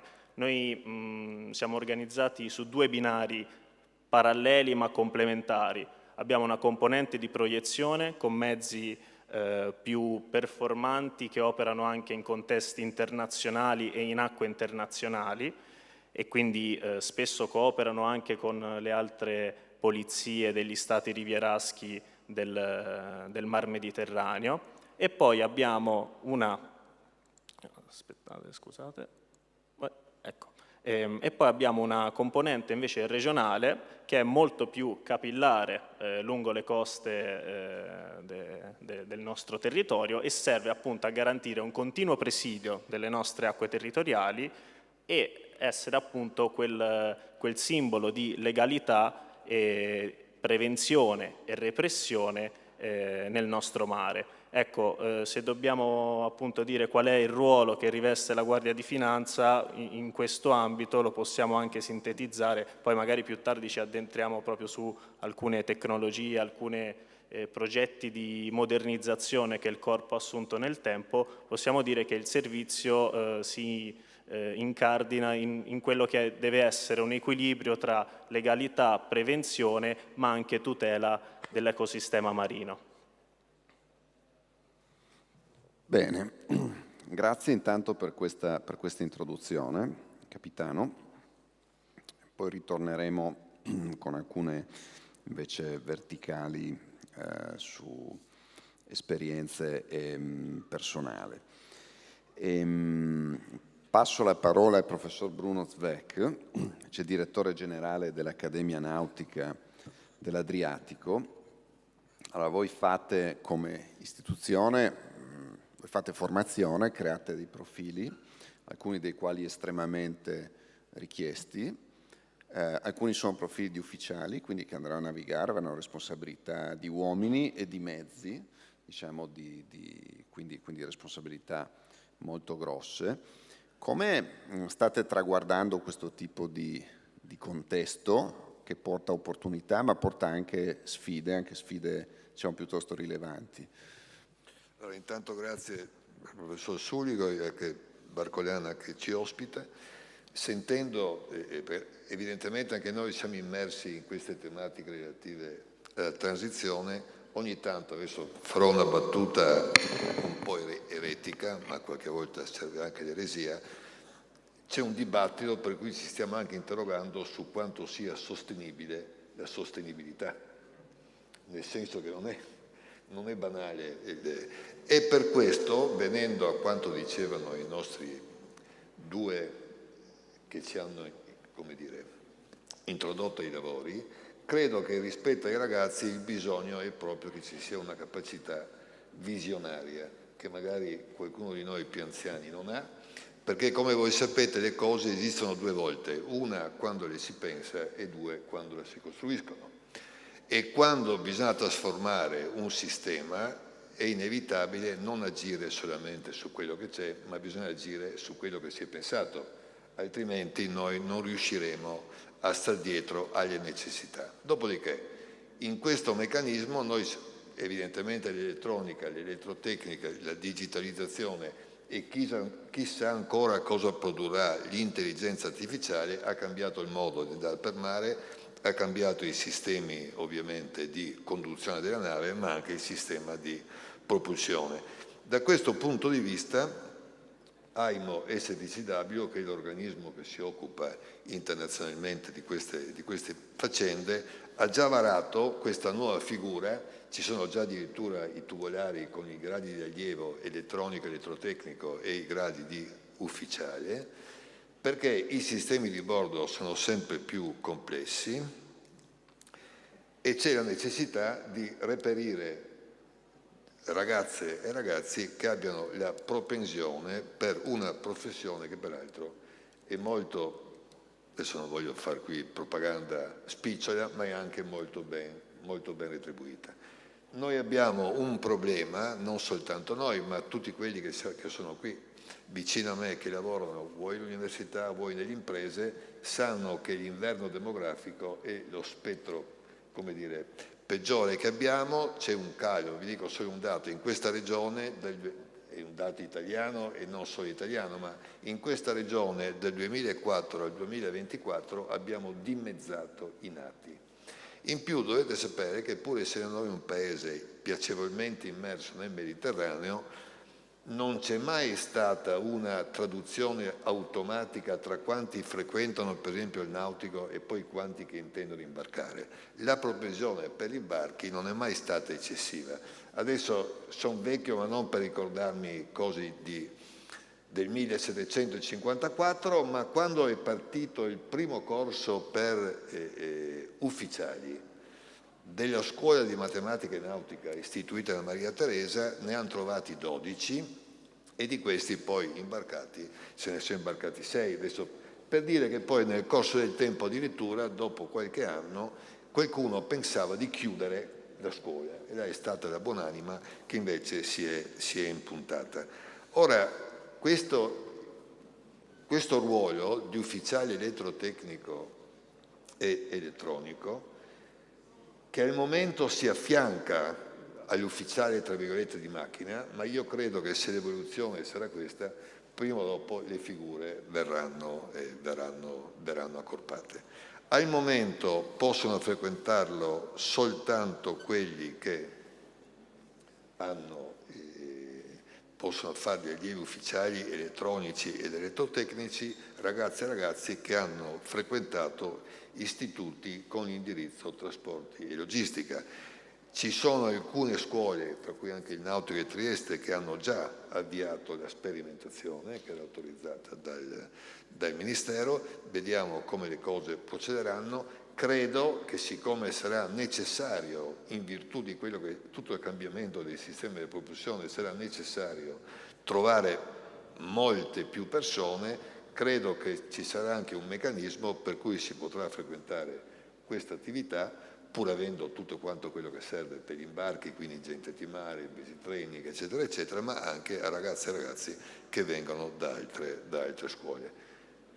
Ci vuole visione, il mondo è cambiato, il mondo a bordo è cambiato, non ci sono più i viaggi delle petroliere di 15 mesi, no? Sono i barchi di 4 o 5 mesi, poi si prende da terra. Vi dico solo questa, e non so se lo sa il professor Sulligo, ma un terzo ufficiale junior, cioè appena uscito dall'Accademia, guadagna durante l'imbarco 3.400 euro netti. Dopo un anno da junior diventa terzo e va a 3.009 e via via parte la carriera. Quindi c'è anche modo di, come dire, realizzare sogni, non soltanto visioni rispetto a quello che il mondo deve cambiare, ma anche sogni per quanto riguarda la propria vita. Grazie per questa introduzione, professor Zweck. E chiudiamo questo primo giro di considerazioni con il professor Daniele Bosic come coordinatore della laurea magistrale in ingegneria dell'energia elettrica e dei sistemi. Diciamo, abbiamo fatto una panoramica diciamo, di contesto che si evolve in diversi ambiti, in ognuno dei quali è emerso con forza questo aspetto centrale dell'elettrificazione. Potrebbe raccontarci in che modo il corso di laurea in ingegneria elettrica qui a Trieste diciamo, consente di formare figure in grado di operare in settori anche così diversi fra loro? Grazie per la domanda. Sono Daniele Bosi, sono un professore di sistemi elettrici per l'energia all'Università di Trieste e sono appunto, come si diceva, coordinatore del corso di laurea magistrale. Sono oggi qui a raccontarvi un po' le caratteristiche di questo corso di laurea magistrale e rispondere a queste domande. Credo che questo incontro di oggi sia importante per formare i ragazzi, per informare i ragazzi verso il proprio futuro. Chiaramente stiamo parlando di tematiche centrali, di tematiche che sono fondamentali per il nostro futuro. Stiamo parlando di elettrificazione, stiamo parlando di trasversalità. Cosa si intende per elettrificazione? Beh, elettrificazione si intende rendere elettrici tutti i consumi di energia che fanno riferimento alle persone, a noi stessi. Vuol dire utilizzare in maniera intelligente questa energia. Voi sapete, presumo, che il consumo più efficiente possibile di energia avviene per via elettrica. Quindi dobbiamo andare verso questa elettrificazione, questo utilizzo sempre più spinto di questa forma di energia, appunto l'elettrica, per cavalcare anche la sostenibilità. In questa slide voi vedete appunto delle soluzioni pensate per arrivare verso un mondo sempre più elettrificato. Vedete sulla immagine di sinistra appunto potrebbe essere un quartiere di una città, diciamo un rione di una città, dove vedete la presenza di fonti rinnovabili, appunto l'eolico e il fotovoltaico, la presenza di accumulo, sarebbe quel ESS, e la presenza anche di fonti tradizionali. Bene, cosa si propone l'elettrico? Cosa vuol dire elettrificare? Vuol dire rendere disponibile questa energia. Rendere disponibile in che maniera? Utilizzando ovviamente gli strumenti che sono nelle nostre mani, degli ingegneri. Voi sapete che gestire l'energia non è cosa banale, per chi di voi ha fatto elettrotecnica, presumo in molti, bisogna sempre rispettare quelle due leggi che conosciamo, elettrotecnica, i principi di Kirchhoff, e non sempre si riesce a superare questo, anzi mai. Allora, come possiamo poter gestire questa energia in maniera efficiente, pur rispettando le leggi di Kirchhoff? Ovviamente con l'elettronica. Quindi, per gestire questa città che abbiamo rappresentato sulla sinistra in maniera efficiente, elettrificando il più possibile i consumi, dobbiamo predisporre elettronica. Dobbiamo predisporre elettronica con la quale, appunto come si può vedere nell'immagine di destra, possiamo appunto adattare le diverse fonti, adattare i diversi consumi, quindi elettrificare. La gestione di un sistema di questo tipo non è banale, non è affatto banale, serve intelligenza, serve dedizione, serve una formazione completa e ovviamente questa formazione viene garantita da un percorso universitario. Un percorso universitario che assicura quindi la creazione, possiamo dire, di figure professionali complete che sappiano parlare di energia elettrica, ma che sappiano anche parlare chiaramente di elettronica, che sappiano parlare di controlli, che sappiano parlare di intelligenza artificiale, tutte pedine che entrano nel gioco dell'elettrificazione. Se noi pensiamo all'elettrificazione di domani, è un qualche cosa che prevede la presenza di tutte queste nozioni. Quindi voi, che sarete i futuri ingegneri di domani, siete chiamati a rispondere a tutte queste conoscenze, a tutte queste richieste. Avete tutte le possibilità per farlo perché siete giovani, siete in gamba, e quindi si tratta solo di affrontare lo studio, studiare e quindi conseguire un posto di lavoro di domani da ingegneri elettrici dei sistemi, quindi che vi garantisce una vita di un certo livello, una vita positiva. Grazie, poi ci farà vedere anche come, diciamo, si sviluppa questo percorso. Iniziamo col secondo giro di domande, adesso però vi chiedo proprio risposte flash, in modo da rimanere nei tempi. Allora, ingegner Barrett, le considerazioni di prospettiva che faceva prima e per favore anche una considerazione personale, diciamo, cioè a valle di questa formazione, nell'esperienza che lei ha avuto, che messaggio si sente di voler lasciare a studenti e studentesse che sono oggi qui con noi? Sintesi è: transizione energetica significa percorrere una roadmap ben definita con determinate milestone, determinati cippi, dimezzamento emissioni 2030, neutralità climatica 2050. Come tutti hanno detto su questo palco, il vettore elettrico diventa il driver principale, sia dal punto di vista dell'utilizzo, sia dal punto di vista della generazione. Il 50% dell'utilizzo diventerà elettrico, lo vediamo nell'automotive. Lato generazione, quindi quella picture che abbiamo visto all'inizio, diventerà principalmente rinnovabile con una esponenziale crescita di eolico e fotovoltaico, che però sono non programmabili. Quindi vedo dal mio punto di osservazione una transizione energetica che necessariamente deve passare su fonti elettriche rinnovabili, che siano programmabili, quindi idroelettrico, e sempre di più, per dar stabilità al sistema e garantire, come dire, un equilibrio tra consumo e utilizzo, lavorare sull'accumulo. Batterie, lato nostro, invece, investire nel pompaggio idroelettrico. Considerazione personale sul mio percorso specifico, su quello che vedo nel mondo del lavoro e quello che stiamo cercando di portare avanti con l'università e anche col professor Sulligoj. Personalmente ritengo, avendo quasi 30 anni di esperienza alle spalle, che oggi l'ingegnere elettrico diventi un attore fondamentale nella transizione energetica, avere le competenze hard, quindi uno zoccolo di competenze in ambito energetico sui principi generali che regolano l'energia, no? Non parlo di gestione, ma parlo di elettrotecnica, di macchine elettriche, di sistemi isolanti.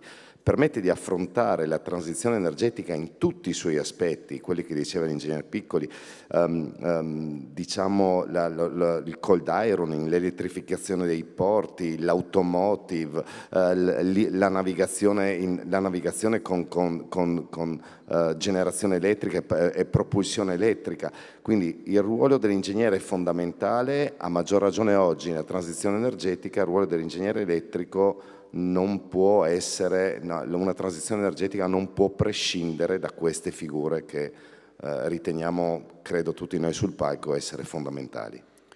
Grazie mille Massimo, passo la parola all'ingegner Piccoli.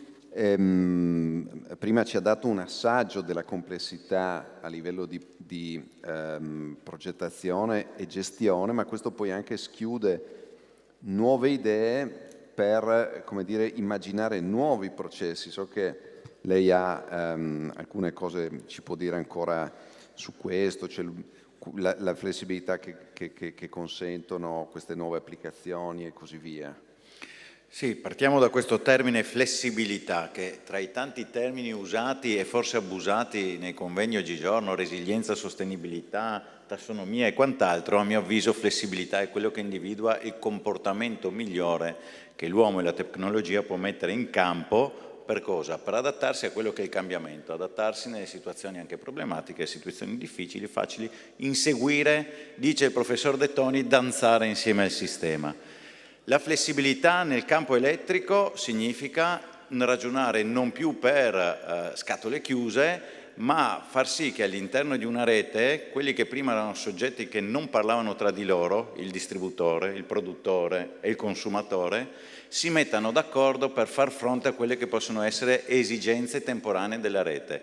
Se io d'inverno non ho una produzione fotovoltaica, mi sono esplosi i consumi perché tutti i riscaldamenti non funzionano più con le caldaie tradizionali, ma con pompe di calore che hanno un grosso consumo elettrico, e mi trovo a dover sopperire per 2, 3 ore, 5 ore all'anno a una carenza della rete che non riesce a trasportare l'energia richiesta, posso decidere di sostituire il cavo, oppure posso chiedere flessibilità ai consumatori di spostare i loro consumi al di fuori di quella fascia di 3 ore, remunerandoli. Questa è la flessibilità elettrica, chiamiamola così, ma possiamo anche ragionare in termini di flessibilità sistemica. Noi oggi a Trieste gestiamo sia la rete elettrica sia l'acquedotto.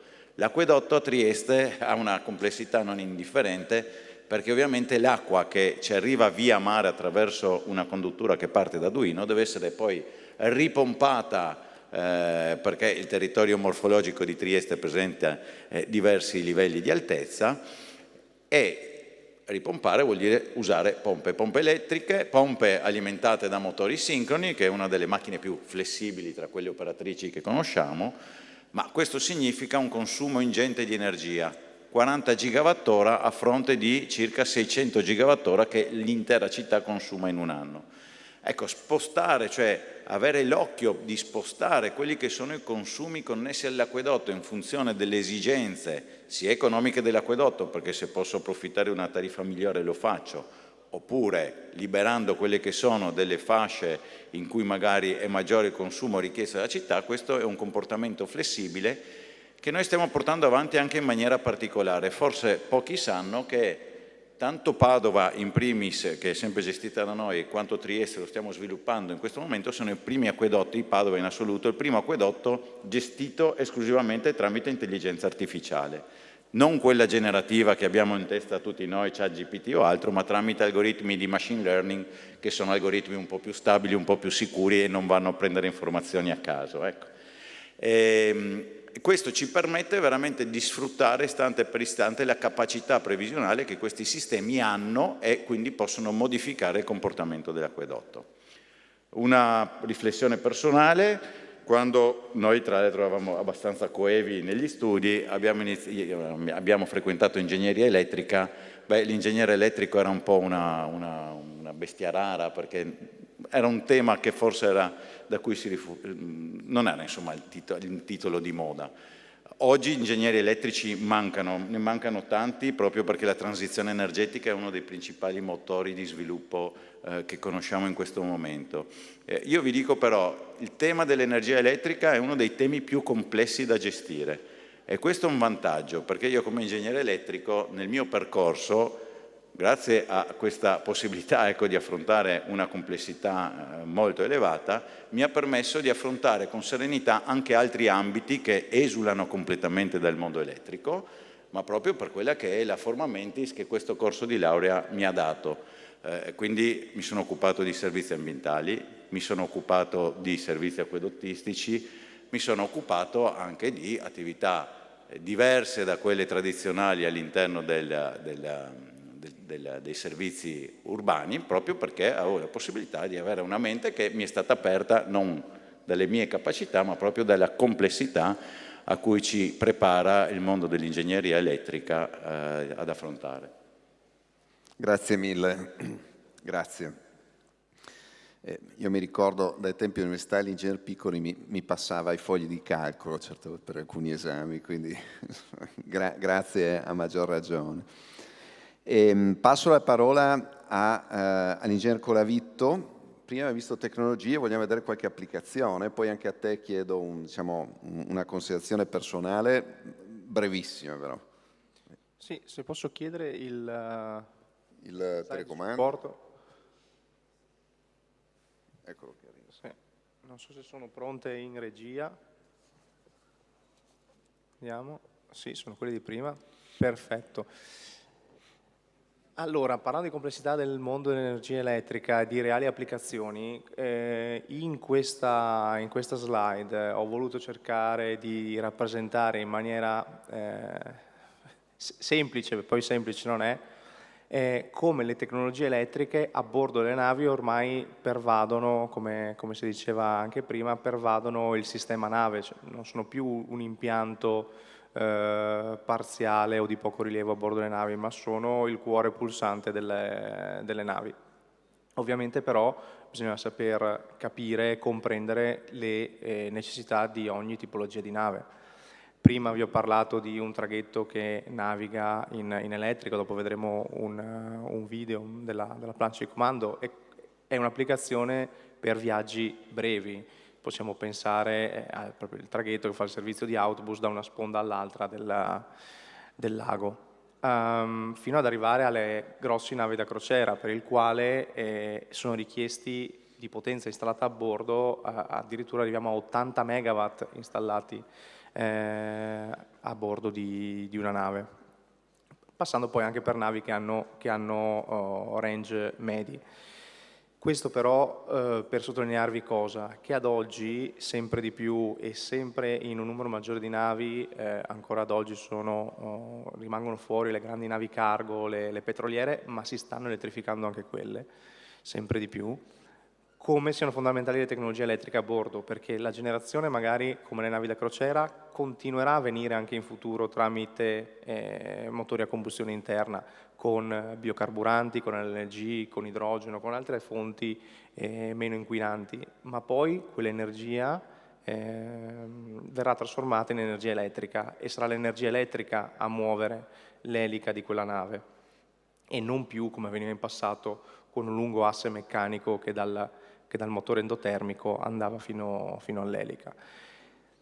Questo per sottolinearvi l'importanza dei sistemi elettrici, che siano essi in corrente alternata o in corrente continua, sempre di più una tecnologia che permette di integrare ancora meglio le nuove fonti rinnovabili, solare, eolico, le batterie, è la corrente continua, che permette di gestire in maniera più flessibile, come si diceva, le necessità della rete.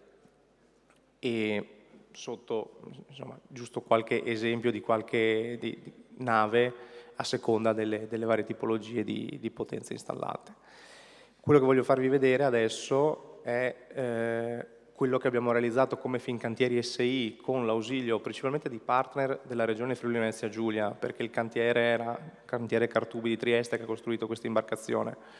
E Fincantieri SI è stata responsabile tutta la progettazione elettrica del sistema, abbiamo le batterie di Power for Future, abbiamo un'altra azienda della provincia di Udine che ha lavorato alla scrittura del software per gestire il cervello di questa nave. Qui noi abbiamo realizzato dal singolo componente, dal motore elettrico, dalle batterie, tutta l'integrazione per permettere di esercire questa nave in maniera funzionale, con semplici tasti in plancia di comando, gestire tutti i flussi energetici per permettere l'ottimizzazione dei consumi della nave e anche a volte con l'uso di tecnologie di machine learning, non chiamiamo intelligenza artificiale, ma sopperire e intervenire prima dell'operatore umano ad alcune problematiche che si possono venire a creare con l'integrazione di un sacco di sistemi a bordo. Questo appunto è l'imbarcazione che vi dicevo prima, è stata inaugurata la settimana scorsa e questa è la plancia di comando realizzata e progettata qui a Trieste per gestire tutto il sistema elettrico.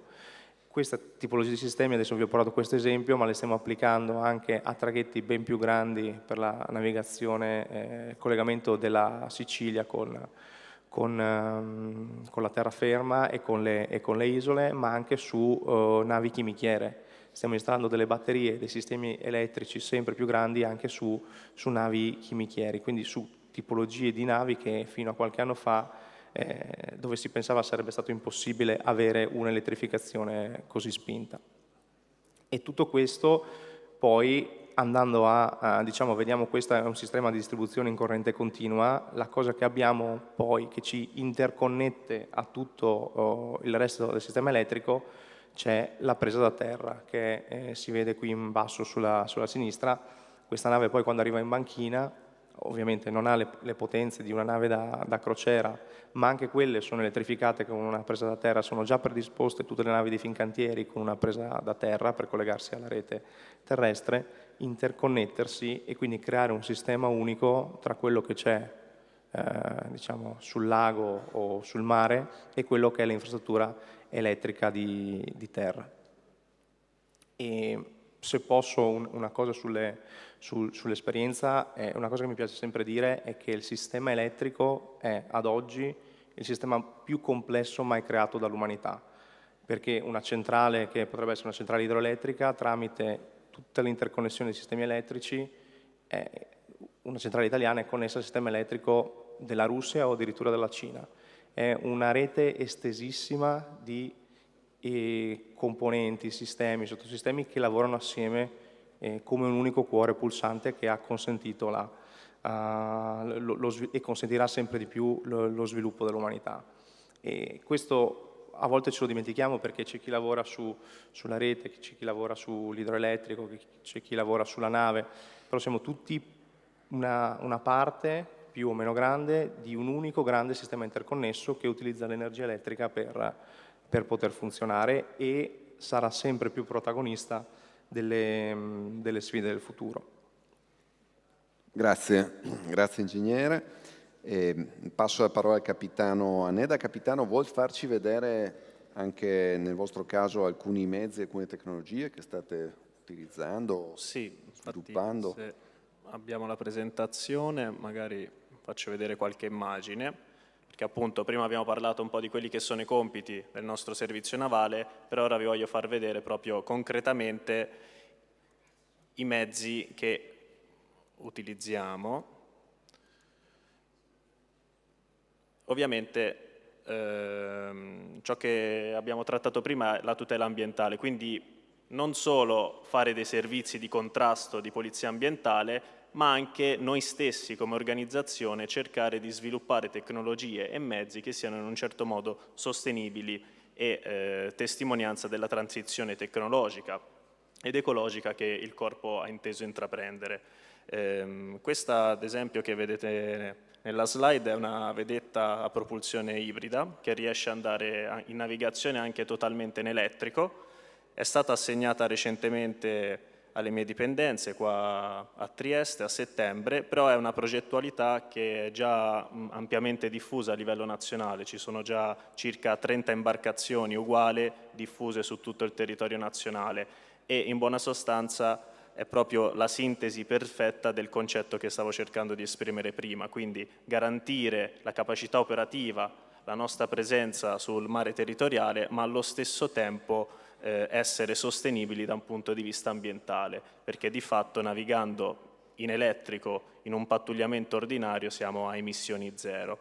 Ovviamente non solo queste imbarcazioni tra virgolette più piccole, più idonee ad una navigazione costiera, ma anche imbarcazioni più strutturate, come potete vedere in questa slide. Questo è un pattugliatore multiruolo classe bandiera che si inserisce, come ho detto prima, in quel dispositivo che va ad operare anche in contesti internazionali per fare contrasto traffici illeciti via mare, soprattutto relativamente al traffico di stupefacenti, e anche questo presenta una propulsione ibrida che gli consente anche di andare in navigazione totalmente in elettrico, e questo il grande vantaggio è che aumenta l'autonomia dell'imbarcazione, quindi permettendo di avere una capacità operativa maggiorata.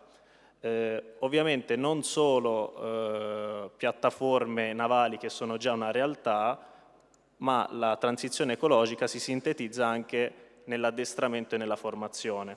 Chiaramente tutto il nostro personale che poi deve andare a imbarcare e prendere parte nel servizio operativo passa dagli istituti di formazione, e anche in questo senso il corpo ha avviato dei progetti e sta investendo in simulatori di navigazione navale ed aerea che simulino tramite dei sistemi di realtà virtuale, anche con l'aiuto dell'intelligenza artificiale, degli scenari operativi reali che un giorno il personale si troverà a fronteggiare nei contesti operativi. Quindi lo slogan come è scritto è meno missioni uguale meno emissioni.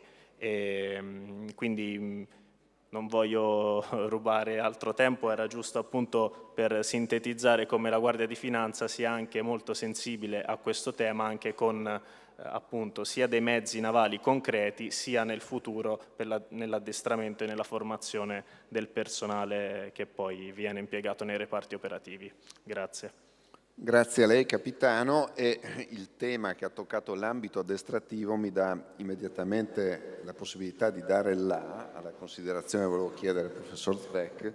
Allora, l'addestramento e la formazione non si fa solo sui banchi di scuola, ma si fa sempre di più con sistemi che interagiscono, simulatori eccetera, che per certi aspetti sono anche molto simili ad alcune cose che noi troviamo nei laboratori dell'università, a fini di ricerca oltre che formazione.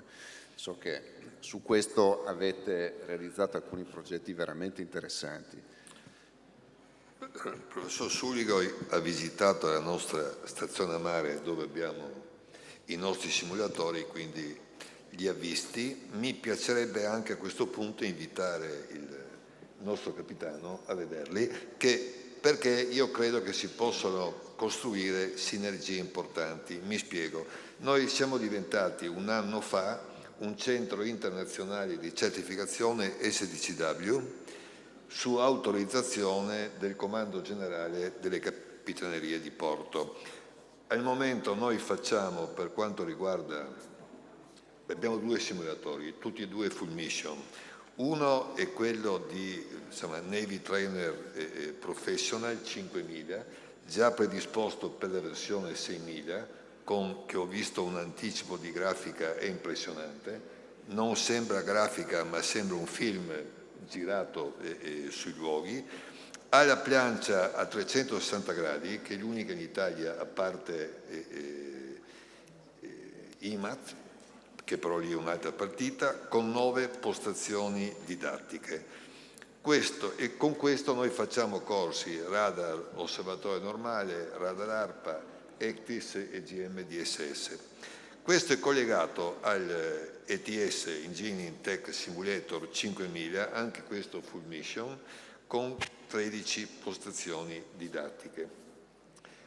Questo è stato acquisito con fondi regionali e con fondi del PNRR ed è dedicato fondamentalmente agli studenti del nostro istituto tecnologico e agli studenti eventualmente aeronautico. Noi però potremmo anche immaginare, perché attività commerciali ovviamente non si può fare, ma potremmo anche immaginare con altre istituzioni dello Stato, penso a Guardia di Finanza, ma penso all'università, un accordo, magari da fare anche in sede della Regione, caro professore, per capire come si possono utilizzare queste realtà che sono, come dire, all'avanguardia, anche per altre attività fuori da quella strettamente fatta dagli ITS, perché credo che col valore che hanno questi manufatti sia giusto poterli utilizzare al meglio. Quindi magari sentiamo con la finanza, sentiamo il rettore dell'università, sentiamo la regione e vediamo se riusciamo a mettere in piedi un protocollo e magari anche immaginare un corso nuovo in accademia specifico per ufficiali non solo di macchina ma ufficiali elettronici ed elettrotecnici che per esempio, per dare anche un buon segnale al Paese, potremmo anche gestire insieme accademia e università. Certo, raccogliamo, grazie professor Zweck, raccogliamo certamente questi spunti che io personalmente condivido appieno. Sono già pronti i gradi. Di colore appropriato. Ultimo intervento, così ci avviamo verso le conclusioni, ma non ultimo ovviamente in ordine di importanza. Torno la parola al professor Bosic, non so se ha bisogno per proiettare qui del telecomando. E ci fa un esempio di questo percorso formativo e poi ovviamente anche da parte sua se ritiene un messaggio a studenti e studentesse. Sì, esattamente, siamo arrivati alla fine di questa presentazione e volevo appunto raccontarvi qualche informazione su questo percorso che offriamo alla laurea magistrale. È un percorso molto versatile, in completo rinnovamento. Cosa vuol dire? Vuol dire che di anno in anno noi cerchiamo di incrociare quelle che sono le richieste del territorio per fornire queste informazioni ai nostri studenti. Quindi questo vuol dire che il piano degli studi che noi garantiamo ai nostri ragazzi è un piano degli studi che si adatta alle richieste, è un piano degli studi che è conforme a quelle che sono le volontà più recenti. Vi faccio un esempio che lo trovate in questa slide. Innanzitutto, se voi cliccate sul QR code in alto a sinistra avete proprio il piano degli studi attuale, ma vi do qualche informazione su questo piano di studi. Vedete come ci sono tante parole chiavi che sono centrali nel mondo attuale. Vedete per esempio il tema delle mobility. Noi forniamo un corso specifico che tratta e-mobility, quindi vi forma nel capire mobility, che vuol dire sia ferrovia, che si tratta di mobility, che automobili elettriche. Così abbiamo corsi, diciamo, di diversa natura che trattano per esempio la produzione e conversione di energia elettrica. Non basta solo produrre l'energia elettrica. Nel nostro mondo diciamo produzione, che per un fisico è una parola un po' inadatta, però noi da elettrici diciamo produzione, ma si tratta anche di convertire questa energia. Non basta avere un'energia elettrica di forma alternata, ma dobbiamo averla anche magari di forma continua, quindi dobbiamo avere le capacità per fare anche queste cose qua. Così come esistono altri corsi, altre nozioni del machine learning che entrano in gioco, altre nozioni di modellistica dei sistemi complessi. Abbiamo parlato prima della rete di distribuzione, parlava prima l'ingegnere Colavito. Potete immaginare quanto complesso è questo modello elettrico di questa rete di distribuzione e immaginiamo come il modello che risponde a questo sistema risulti altrettanto complesso. Ecco, saper creare questi modelli, saper trattare questi modelli, saper discutere di questi modelli vi permetterà in un prossimo futuro di essere competitivi, di avere sicuramente una possibilità di lavoro di livello in Italia o anche all'estero. Grazie. Grazie. Allora, nel frattempo, a parte sono arrivate un paio di domande che adesso vediamo chi dei relatori può.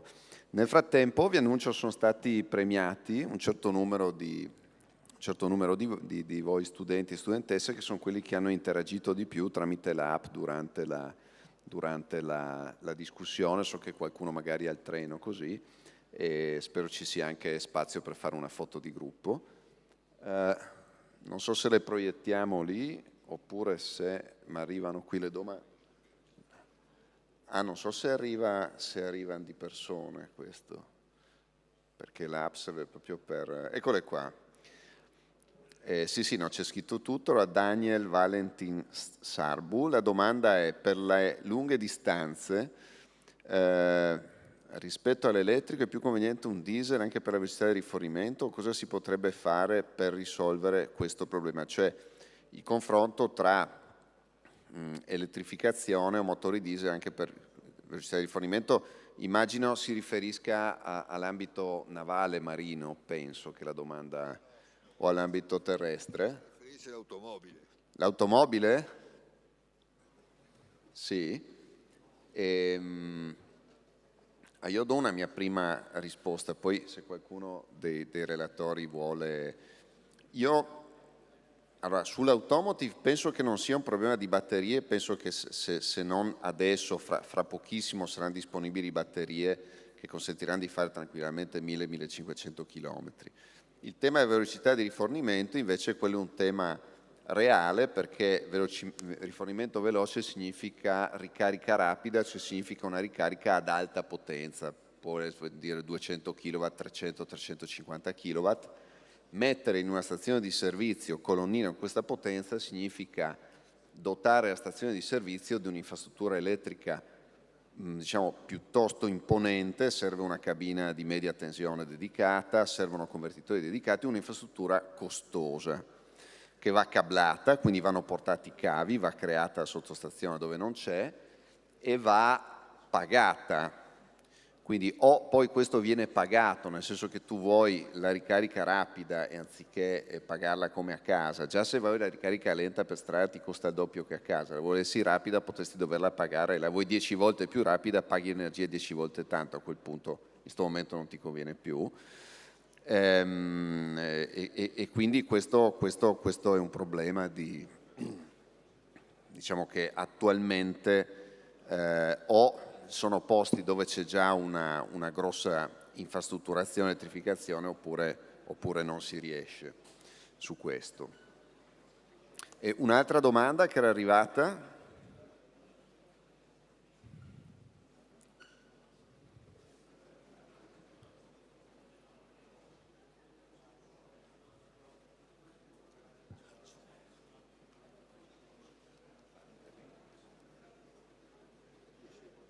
Che sta arrivando. Hanno il treno. Chi ha il treno ovviamente è libero di andare. Non arriva l'altra domanda? No, a posto così. Allora noi vi ringraziamo, io ringrazio tutti i relatori per essere stati con noi.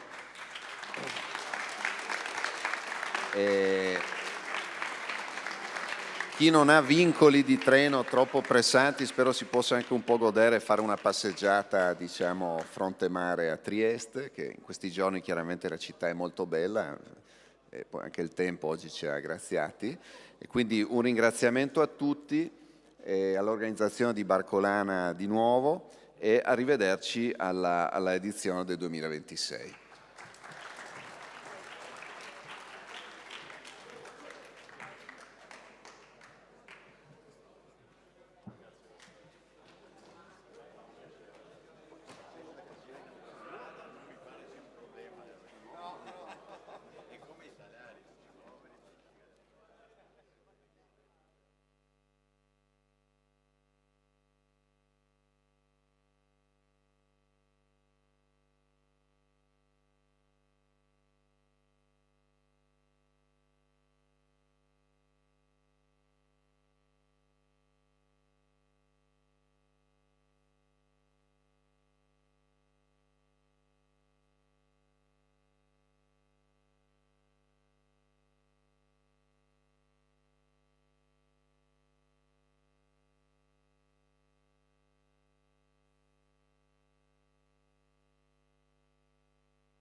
tra le onde barcolana, il vento soffia già, non c'è vela o chiglia stanca, solo pura libertà.